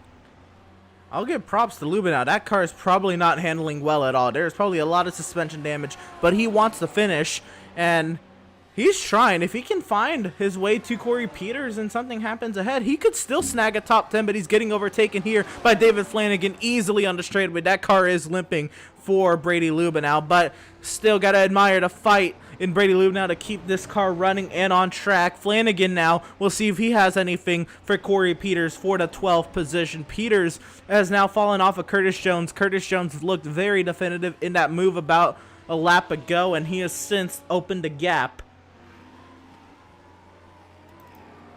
Seen a lot of ebb and flow in this race, especially considering some of the drivers who've had some misfortune like that of Lubenow, like that of Curtis Jones, like that of Wade Hayes, like that of your early race leader and pole sitter in Nick Ledecky. But so far, no such trouble has plagued the front runners as we are now back on board with Chris Brunnemer, looking back at John Wittendorf, who is trying to avoid being just shy of a podium finish for the second race in a row.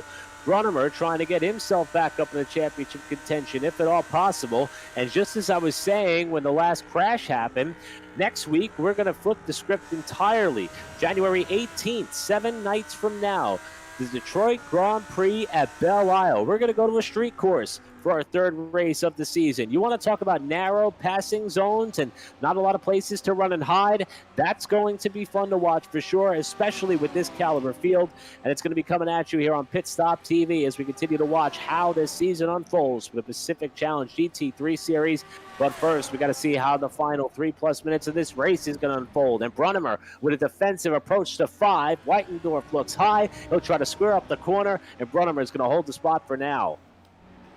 This is starting to get really hot, and this will test the respect that drivers have with one another in a very heated battle for podium position in the final 3 minutes. Not that I doubt that the respect level for either of these drivers have, the respect level either of these drivers have for one another will drop. But when it comes to all everything's on the table here for third position, I'm sure that's not on your mind. Back here, we still have a battle brewing for the 8th position. Tyler Campbell under attack from Alexander King. King has benefited pretty well from the undercut. Tyler Campbell was also a part of that undercut. They've since moved into the top 10. And, yeah, King is still trying to find a way around Campbell. This is a very tight... Oh, he's lagging a little bit. But we continue on in the final 2.5 minutes. Back up front, Wittendorf all over the gear, all over the back end of the Audi of Chris Brunnemer. They're going to go nose to tail into 14, and here we go into the front straightaway with lap traffic. Saw Wittendorf flashing the brights at him a little bit there, letting him know, I'm here. That's about the sports car equivalent of the chrome horn, but the lap traffic may be a bit of a factor here as they run up the hill. So it's going to be Brunnemer holding third. Up onto the main straightaway they come, and the lap cars maybe are going to yield. Yes, one of them is going to give way on the front stretch to allow the battle for third to get by cleanly, but the other will not. That car that is just ahead is Scott Snyder. That the that third and fourth have yet to been able to clear just yet as they inch closer together, separated by about 2 car lengths, with probably about a lap and a half still to go. Here's the battle for the top 10 position. As you see Alexander King just a little bit further up. Christian Gergias holding on to that spot, with Campbell looking outside. That's going to kick King back to 10th, trying to improve on the 16th place finish he had a week ago in Donington. And that's going to be a battle that rages on to turn 1. Yeah, back up front, we'll find our way back to Brunnemer and Wittendorf, and this is really going to go all the way to the wire. And depending on where the leader is, I believe we are still looking to get another lap of racing here. But, man, there's a lot of passing opportunities, but which one is your best? You have to have the one where you have the best exit of the corner prior. That really is going to give you the best chance to get around. We'll see what Wittendorf thinks is his best opportunity. He is now in striking distance. At this point, I think it's when more than if he can get around Brunnemer. We'll see here down the run to Canada Corner, and we'll find our way back up to Chris Beats. We should be getting another lap as he comes off of Canada Corner. In 30 seconds, easily we'll get one last lap here at Road America. So make it 29 circuits we make around Elkhart Lake, Wisconsin's Road America. And this is the time in which you're going to be wondering if they got the fuel calculations correct. He's going to be coming down to the line in what should be 1 lap to go on Chris Beach, trying to grab his first win of the season in the second race of 2020. This, though, is the battle. It's for third. Lap car ahead. Brunnemer trying to defend at the line in what should be the final lap of this race, and Wittendorf's got a big run on the slipstream. Is there enough room to poke down low? He's going to look. Now he'll duck back in line, and Brunnemer holds the spot to 1. This is going to carry on throughout the whole lap. Can Wittendorf get a good exit out of 3? Because then we'll be talking about what can transpire down at the bottom of the hill in turn 5. Nose to tail coming off of 3. Wittendorf is going to have the slipstream and I guess the fear advantage in the turn 5. But how hard will Brunnemer defend? Down the hill we go. Brunnemer hard to the left side. Wittendorf is going to peek to the outside and try to cross over up the hill to 6. Looks as though Wittendorf is going to try to square up the corner there, but Brunnemer able to put on a defensive driving clinic for the time being. He slips up a little bit there on the exit of turn 6. That's going to give Wittendorf a little bit of a run here during this part of the track. They got the left-hander up ahead, followed by the carousel and the high-speed kink for the final time. Not missing anything up front. It's Beats who still holds the lead by about 4 seconds. This has been the best race on track all day long. Wittendorf flirting with the outside. And now going to try to diamond the corner down low as they're going to set up for the kink for the last time. Here he goes, peeking to the right. Is he going to take a double wide into the kink? No, he thinks better of it. Can he set him up for Canada Corner? He has to back off of it big time. That might be all she wrote for Wittendorf. We'll see, though, on the way down to Canada Corner if there's any last hoorah. And I don't think so. Back up front, Chris Beats. What a phenomenal race he's driven. Beats now coming through the final couple of corners and up onto the main straightaway, up the hill for the final time. Had to settle for second in qualifying, but there will be no settling for the race victory here today. Chris Beats grabs round number 2 in the 2021 Pacific Challenge GT3 Series at Road America. He's going to take top honors with Webb second, and Brunimer, in a spirited fight for the final spot on the podium, is able to grab third. There's a battle going on back here. This is Jimmy Allen and Action. We're going to go side by side up the hill for 6th. Who's going to get 6th? Drag racing to the line.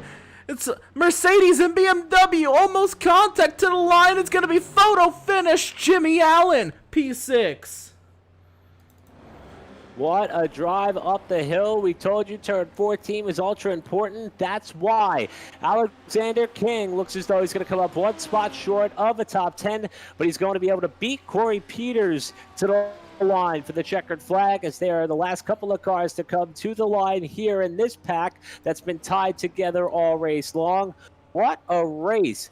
Lubenow, after the heavy crash in the kink, going to limp his way up to the checkered flag. He was able to settle in 17th spot with Gavin Cohn just behind. In about the 17th position. Meanwhile, the leaders celebrating already in turn 5, and Jackson Lowry, another driver who was involved in a bit of an incident. But there is Chris Beats, fresh off the bit of the donuts he laid down in turn number 5, en route to the front straightaway to celebrate victory. He will join Jesse Webb in the win column, and we will see how it pans out in the championship point standings when the series gets to Detroit for their first street race of the season at Belle Isle. So while the field now works on the cool down lap, we'll be back in just a couple of moments to hear from our top running finishers in what was a wild and entertaining event here in Elkhart Lake, Wisconsin at Road America, where Chris Beats grabs top honors. We'll hear from our front running finishers when we come back here on Pit Stop TV.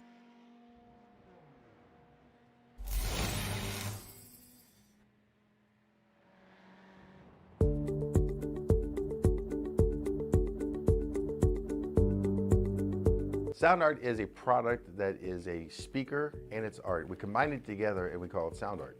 What makes it so unique that any picture can be your speaker? Sound Art gives you the high quality sound without the ugly speaker. This isn't a picture with a speaker, the picture is the speaker. Just imagine your wedding picture uploaded onto a canvas and now it's speaking 10,000 tunes. I mean, it's a very cool concept. What we like so much about it that you can take anything that means something very special to you, upload it on the canvas, have it hanging up in your room, your balcony, wherever you want to put it, and now it's a speaker. I mean, how cool is that? It's something that we have that and no one has. No one has this product. It's just a great gift to give anybody. It's just a neat concept.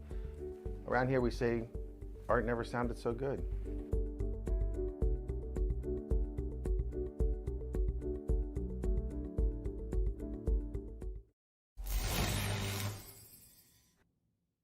After months of quarantine, we're all interested in how we can become our best self. The team at Permanent Makeup and Cryo is here to help you get the flawless makeup look every day without the extra effort or time.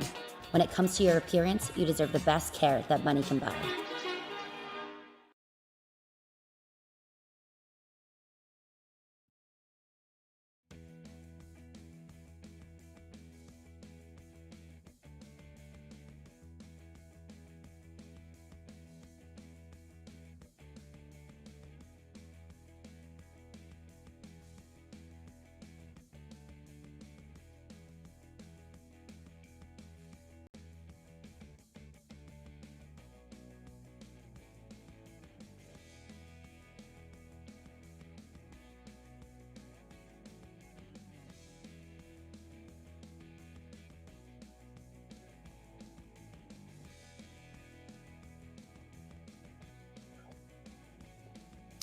Back here on Pit Stop TV, after we have just wrapped up the second race of 10 of the Pacific Challenge GT3 Series at Road America, and what a race it was. We thought that when we came down for green that we knew who the favorite would be, and who would have thought that about 10 minutes into this race and beyond, the intensity would pick up and never let it back down. We have a new driver in the win column. We have another driver extending the championship point lead with a runner-up finish, and a driver who had the biggest swing in position after having some trouble in the season opener, able to celebrate a podium finish en route to what is going to be an exciting race all the way down to the wire in this championship throughout all 10 races. Before the series turns their attention, to the Detroit Grand Prix of Belle Isle in 1 week's time, we want to take this opportunity to talk to some of our front runners, and we will start at the very top of the timing and scoring pylon as they came down to the checkered flag with Chris Beats, our winner. At this time, I am happy to welcome Chris Beats into the broadcast booth. And Chris, after a strong season opening round at the very tough and treacherous Donington Park, you got the job done here tonight. How good do you feel after grabbing this win at a track that is oh so difficult, especially in a GT3 car? Oh yeah, I'm over the moon. Really thought that it was going to be about trying to fight for a podium. We knew the McLarens would be strong here, and I guess something happened with Nick, and from there it was just managing gas and tires. It was like driving on ice towards the last couple laps. Now, you mentioned something happening with Nick. Had to settle for second in qualifying, you did, by almost a half second after Nick Ledecky set the quick time in qualifying. And then about 13, 15 minutes into this race, he has a problem in the kink, and you drive on by and take the lead and virtually never look back. Did you know that that was Ledecky who crashed at that portion of the racetrack, and what was going through your mind when you got through there cleanly? Well, actually, our sponsor, Skull Sim Gear, they have. I have one of their button boxes, and I have an eye flag that's mounted inside of it. And that thing was flashing in my face well before the corner entry to let me know something had happened to him. And I was already lifting before I even saw where he was at. So from there on out, I was just putting my head down and making sure I didn't make any mistakes. Now, after you get by the incident cleanly, you have the lead. The next item on the agenda, the pit stop. And it seemed as though that you led the parade down to pit road. Was that something that you were anticipating? Did you kind of think that everybody was on the same pit strategy and pit stop, or were you just solely focused on you, your team, and your agenda?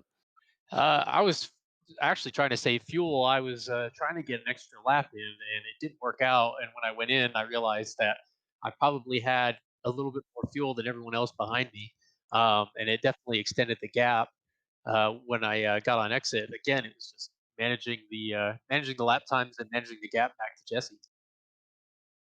Now, this season is one of the most diverse and challenging that I've ever seen across the platform. You go from Donington Park, we got a runner-up finish there. You got the victory here at Road America. Now we're heading to the streets of Detroit, the Grand Prix of Belle Isle next week.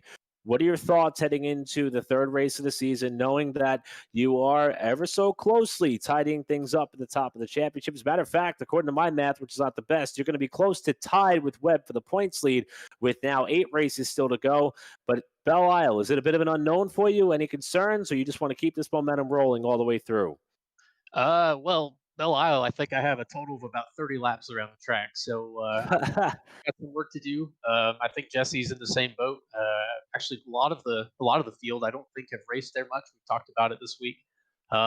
Definitely going to have to do some homework this week and start putting down some laps to get ready for next Monday. Well, before you get into training mode and start to prepare for what's in store 7 days from now, why don't you take this opportunity and thank everybody who makes this possible for you. I know that this success, comes at the hand and the name of Chris Beats, but it sounds like you got a lot of people who support your efforts. Yeah, always the team PSM. Again, we do a lot of practice during the week. Skulson Gear definitely helped me out with the eye flag today. Let me know exactly what I needed to do going into the kink.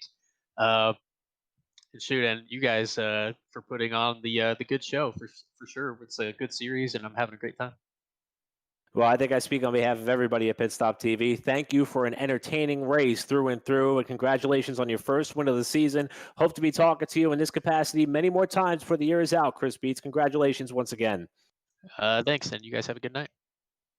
Thanks a lot. And again, that is Chris Beats, our winner, first win of the season. Going to be looking for more by the time we get to the Detroit Grand Prix of Belle Isle. And with that, we'll turn it over to Emerson Arden, who is with our runner-up on the night in Jesse Webb.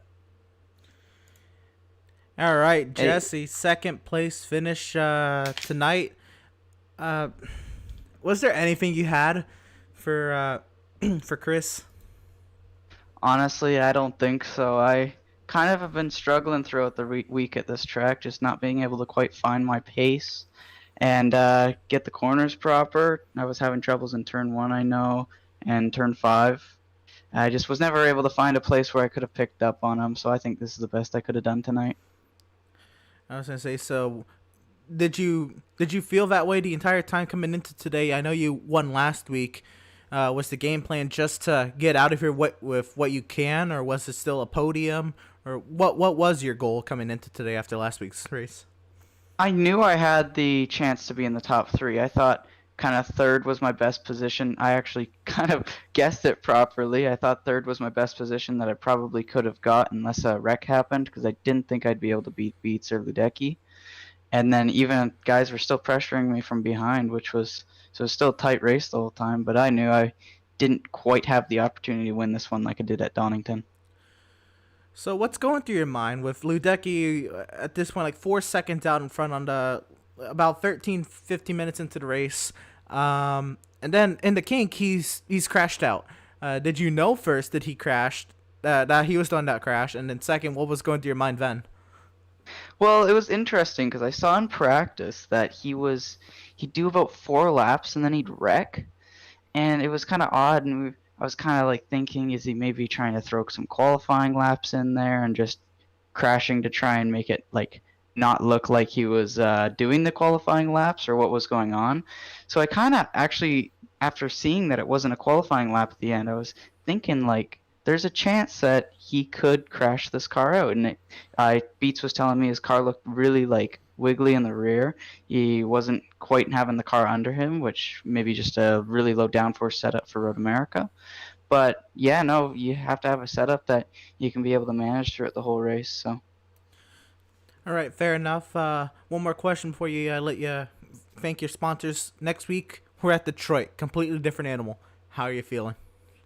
I'm feeling really good for the fact that I do have a throwaway race coming into this one, because I know it's going to get a little messy, and if you're not up front, the start's going to be a little bit of a survival problem. So that's the other nice thing is now Ludecky, he's using his throwaway the race for this race, obviously, because back of the pack finish.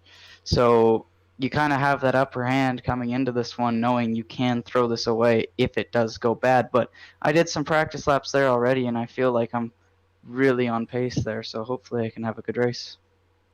All right, fair enough. Who do you have to thank for your second place run tonight? My mom and dad, PSM for all the help that they do, and SureFit for being my sponsor. All right, fair enough. Well, that was our second place finisher, driver of the number 94 Audi. Jesse Webb, after winning last week, he'll back up the win last week with a second place finish today, and we'll see if he can carry this momentum on into Detroit. Congratulations and best luck to you. Thank you. All right, and I was about to say we're gonna turn it back over to you with Chris Brunnemer, trying to get him in here. Yeah, trying to see if we could have an opportunity to talk to Chris Brunnemer, who has had probably, if you take a look at his start to the 2021 season and you would have put it in chart form, it's a pretty exceptional climb and rise and fall that we've seen from somebody who I think we would have penciled in as a favorite to win the championship. But now, without further ado, it is an opportunity to welcome in our third place finisher here today. First podium of what will probably be many on the year, with a third place finish here tonight, Chris Brunnemer. And Chris, after the result of last week, 24th, not indicative of the pace that you had at Donington Park by any stretch of the imagination. A third-place finish may not have been what you were looking for from the start, but this one's got to feel good. How are you feeling after third here against this caliber field and drivers? Pretty good. Yeah, the field is definitely stronger this year than it was last season. So I came into the race just trying to get a top 5, just get some points on the board after, some bad luck last week. So feeling good. hopefully build on this momentum and go a little bit faster next week at Detroit. Now, despite being caught up in an incident at Donington Park that kicked you back to a 24th place finish, it looked as though it was pretty easy for you to put that behind you and focus forward on the task at hand. And with that, it appeared that everybody was going to be chasing Nick Ludecki throughout the most part, but very early in the going, he was down and out of it. What was going through your mind when you saw that the leader, the driver who had the field covered in practice, had the field covered in qualifying, was able to step it over the line just enough to put himself out of contention and pretty much kick the door open on this race wide open? What were you thinking at that point? Yeah, no, it was definitely a half surprise. After seeing him in practice, though, he was pushing really hard. So we weren't really too surprised that he lost it in the kink. That's such a dangerous corner if you're pushing. It was definitely a welcome surprise, though. Now, throughout the race, you and John Wittendorf were pretty much sewn together at the hip. I don't think there was any stretch in this race beyond more than a couple of minutes that you two were not separated by maybe more than 5 car lengths. Granted, you two are some of the front two that are returning from a season a year ago, and you've got a lot of experience between one another, despite the fact the racing to the checkers appeared to be as intense as it could be without contact. Were you comfortable knowing that you've raced against John before and you knew that he was going to keep it clean, or were you still kind of on the edge doing all that you could to try to salvage this finish, especially considering what happened to you 1 week ago?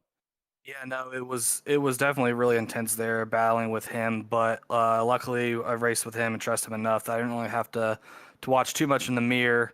I could just focus on hitting my marks. I had really destroyed my front tires, and he just sat behind me and saved his tires. Luckily, I was able to hold him up. He was super, super nice there. I don't know if I would have been as nice as him. Now, in talking with Jesse Webb just a few minutes ago, he seems to hint at the fact that this calendar and this schedule seems to allow the potential of a mulligan or maybe a throwaway race. And I think it's safe to say that your bad luck had hit you very early in the season. We still got 8 races to go. You still got the same pace that you had that carried you to a 3rd place finish in the standings last year. Championship still within reach, or are you more focused on podiums and victories? If you get enough podiums and victories, the championship should be within play. But I'm just focused once every week, just doing the best I can. The points will come out the way they come out. With a mulligan, drop a week, that definitely helps the situation. But yeah, the championship should be tight. Jesse and Chris are super, super fast. They just got that 0.5% on me right now, and I just got to work hard to close that gap. Well, an opportunity to close that gap may be coming in the form of next week. Sounds like a lot of drivers don't have that many laps on the Detroit Grand Prix at Belle Isle, which will be racing in 7 days' time. What's your level of confidence going into the street circuit that's probably going to make up one of the more interesting and perhaps physical races of the 2021 calendar? Yeah, I just hope we don't hit lap traffic, so that'll be really interesting if we do. We probably will, and it'll probably be carnage. Well, we'll have to see how it all unfolds in about 7 days' time. Now, Chris, before we let you go, I want to give you an opportunity to thank whoever makes this possible for you, because you've got something to celebrate. First podium finish of the year. Before you turn your attention to Detroit, who helps make this all possible for you and your team? Yeah, no, it definitely was a team effort. PSM top 5. We made it really easy on each other on the first lap to really get through that lap and not die as a team. So I got to thank all my teammates for being nice on the first lap. That's a great point there. And Chris, it's going to be fun to watch you to continue to climb your way up the championship point standings as the races go on. Congratulations on a podium finish, and best of luck in Belle Isle next week. Thanks, guys. And again, that is Chris Brunnemer, 3rd place finisher in today's 60-minute affair at Elkhart Lake, Wisconsin at the Virtual Road America. And we mentioned the schedule. Belle Isle is an event that I've had circled on the calendar since I saw the 10-race slate in front of me. And that is before we get into our first endurance race of the season at Spa-Francorchamps, January 25th. And it just continues to get more interesting as the season goes by. The Pacific Challenge GT3 Series, definitely one of the best that we have on the Pit Stop TV platform. And Emerson, I think I speak on behalf of everybody that we're very lucky to be able to cover such a series, such a caliber field. And I truly, even though on the East Coast it gets a little bit late for my wife's liking, it is so worth the dirty looks I get the following morning for being up this late, because the racing is phenomenal. Oh, it most definitely is. This is really a series I look forward to each week. Usually I'm in bed at this time, but I I sit through. I struggle to stay up. I took a nap today so I can make sure to have some sort of energy for the race today, because I really do love this series. I love sports. I love road courses. I love sports car racing. And this Northwest GT3 series, the Pacific GT3 Series Challenge, just a great series, great group of guys. And the action is always there. I don't know how often we've had a lull in these 1 hour sprint races. And I know they're 1 hour sprint races, so I don't expect there to be. I know next week will be, or I'm sorry, not next week. At Spa, it'll be a little bit different, but I don't see the action going away even then. This has been a phenomenal series, but for your wife's sake, I guess we're on the closing out here, so I guess we can start to wrap it up a little bit. Oh, absolutely. And being that we got 2 races in the books, we'll take a look at how round number 2 panned out here as far as the official finishing results when they came to the checkered flag. And as we just heard from Chris Beets, Jesse Webb, Chris Brunnemer, your podium. Final margin of victory, 5.1 seconds as Beets crossed the checkered flag. And again, the top 4 are pretty much all in the same pitch strategy there throughout. And Beets was able to get the best of the bunch there. And Wittendorf, for the second week in a row, comes up 1 spot shy of a podium. James Hansen, another one of the drivers, trying to bounce back from a crash that he had at Donington Park. Solid top 5 finish for him. Jimmy Allen, Alex Trebor taking back through 6th and 7th, respectively. Tyler Campbell and Christian Gergaius, who one day I will get his name right, but we do know that he finished in the 9th position here tonight. And Curtis Jones, who battled back from some adversity in this race after a spin at one point, able to salvage a top 10 finish.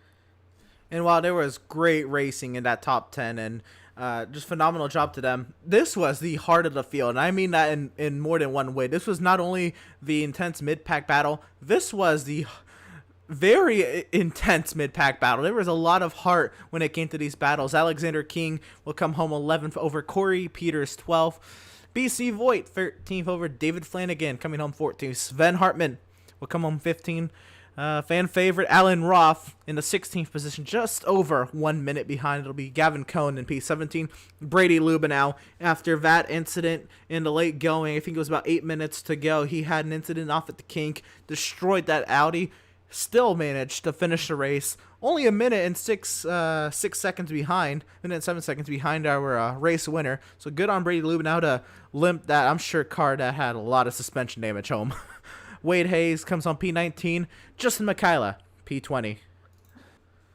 For the second week in a row, we had a stacked and deep field of competitors, and it continues on. The driver who led our amateurs in the field, which again, the field not split up as far as how they're being completely categorized, but they were split up into 2 different classes based on I-rating performance. Last week, Spencer Vick, highest finisher of the amateurs. This week, 21st, just to kind of show how competitive this field can get, with Ryan Coulter coming home in 22nd. Jackson Lowry, one of the drivers who's involved in a handful of the incidents here tonight, had speed to finish up in the top 10, just did not pan out.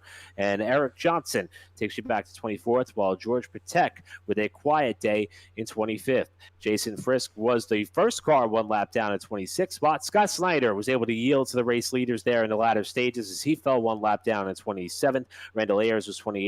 Patrick Herring in 29th, and Mark Herzog was one of the first drivers who retired from the race in the 30th spot. And we'll take you through the rest of the field here with some of the drivers who were not as fortunate to make it home to the checkered flag. Derek Carboni, 31st. John McClintock, 32nd. Trevor Anderson, Sarah Rabb involved in that heavy crash on the front straightaway, 33rd and 34th. Mikael Ruderbusch, second week in a row. He's had some bad luck, 35th. Josh DeBurick, 36th. Nick Ledecky, the driver who was fastest in qualifying and crashed out of the lead, 37th. Damian Benke takes you through your 38-car field for the Pacific Challenge GT3 Series, and they will be tabulating and calculating the championship points before we get to Belle Isle. Now, Emerson, before we turn our attention to that race, want to take one more opportunity to thank all those who make this possible, not only for us here at Pit Stop TV, but also for the series as well. And we'll start it off with our presenting sponsors, including those of Tucson Sound Art. A reminder that it is your picture and your music. You take any image you want. It could be a track track map of Road America like I have sitting before me for tonight's telecast, and they will put it on a beautiful, high-quality canvas with a built-in Bluetooth speaker.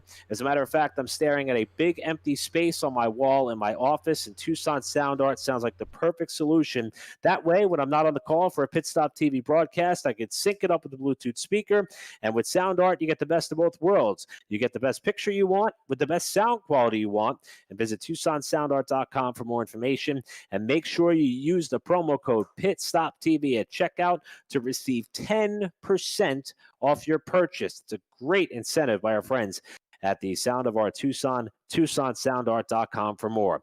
Also, we want to thank Permanent Makeup and Cryo in Maine with the owner Ashley Bullier, who is a certified micropigmentation specialist who provides professional, safe, and personalized services. What that means in the short term is that she knows how to make you look good. So if you're looking for a new look, perhaps a new chance, new year, new you, this is the best opportunity to take advantage. And if you're not quite sure, check out their social media page, specifically that on Facebook, as they have monthly giveaways up for grabs. And who knows, you might be able to just win an opportunity to stop on in and see Ashley Bullier, who is the owner of Permanent Makeup and Cryo in Maine.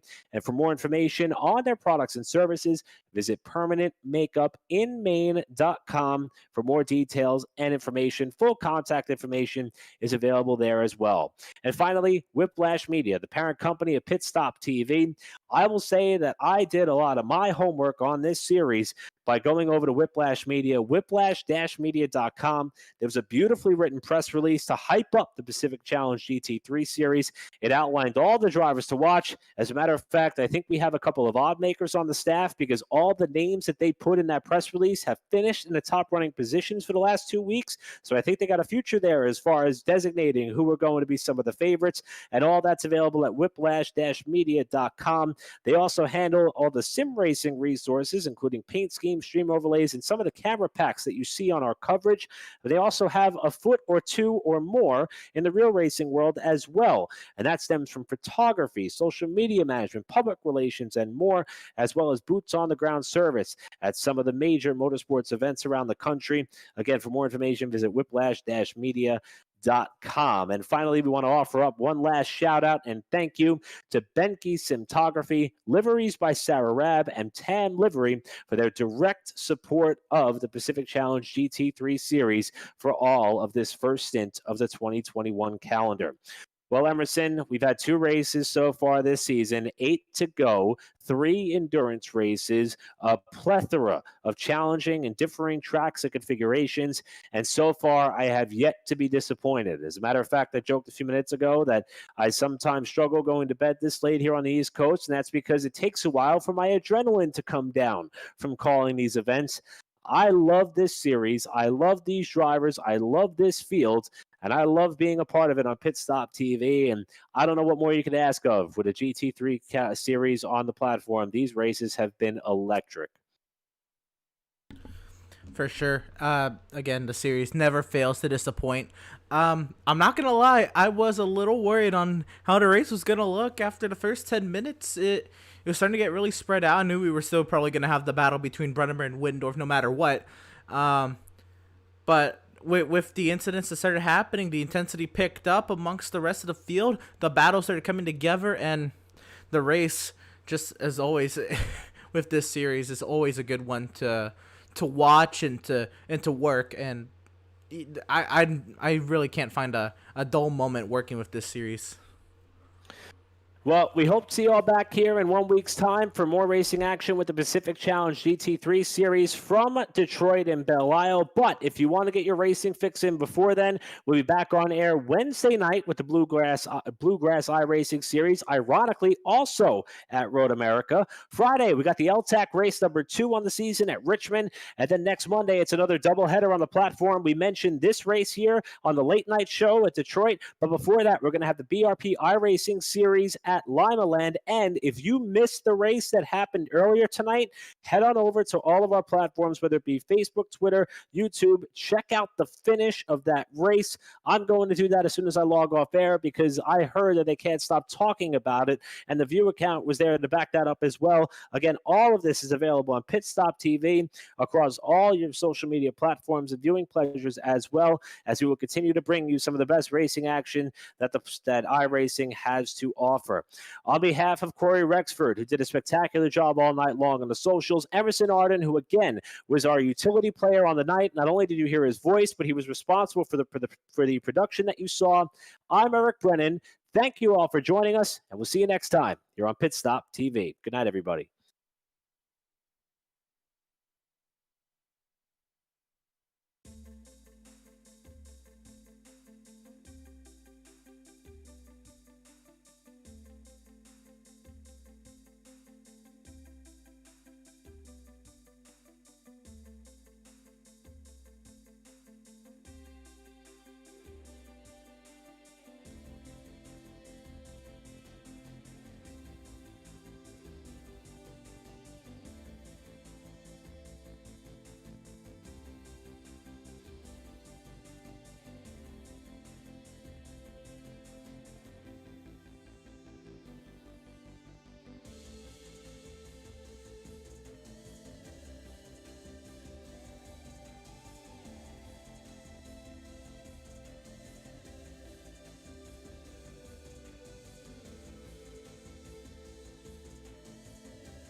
After months of quarantine, we're all interested in how we can become our best self. The team at Permanent Makeup and Cryo is here to help you get the flawless makeup look every day without the extra effort or time. When it comes to your appearance, you deserve the best care that money can buy.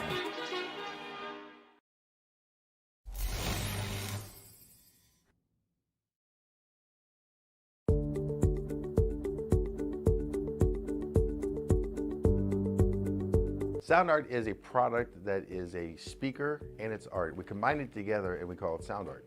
What makes it so unique that any picture can be your speaker? Sound Art gives you the high quality sound without the ugly speaker. This isn't a picture with a speaker, the picture is the speaker. Just imagine your wedding picture uploaded onto a canvas and now it's speaking 10,000 tunes. I mean, it's a very cool concept. What we like so much about it that you can take anything that means something very special to you, upload it on the canvas, have it hanging up in your room, your balcony, wherever you want to put it, and now it's a speaker. I mean, how cool is that?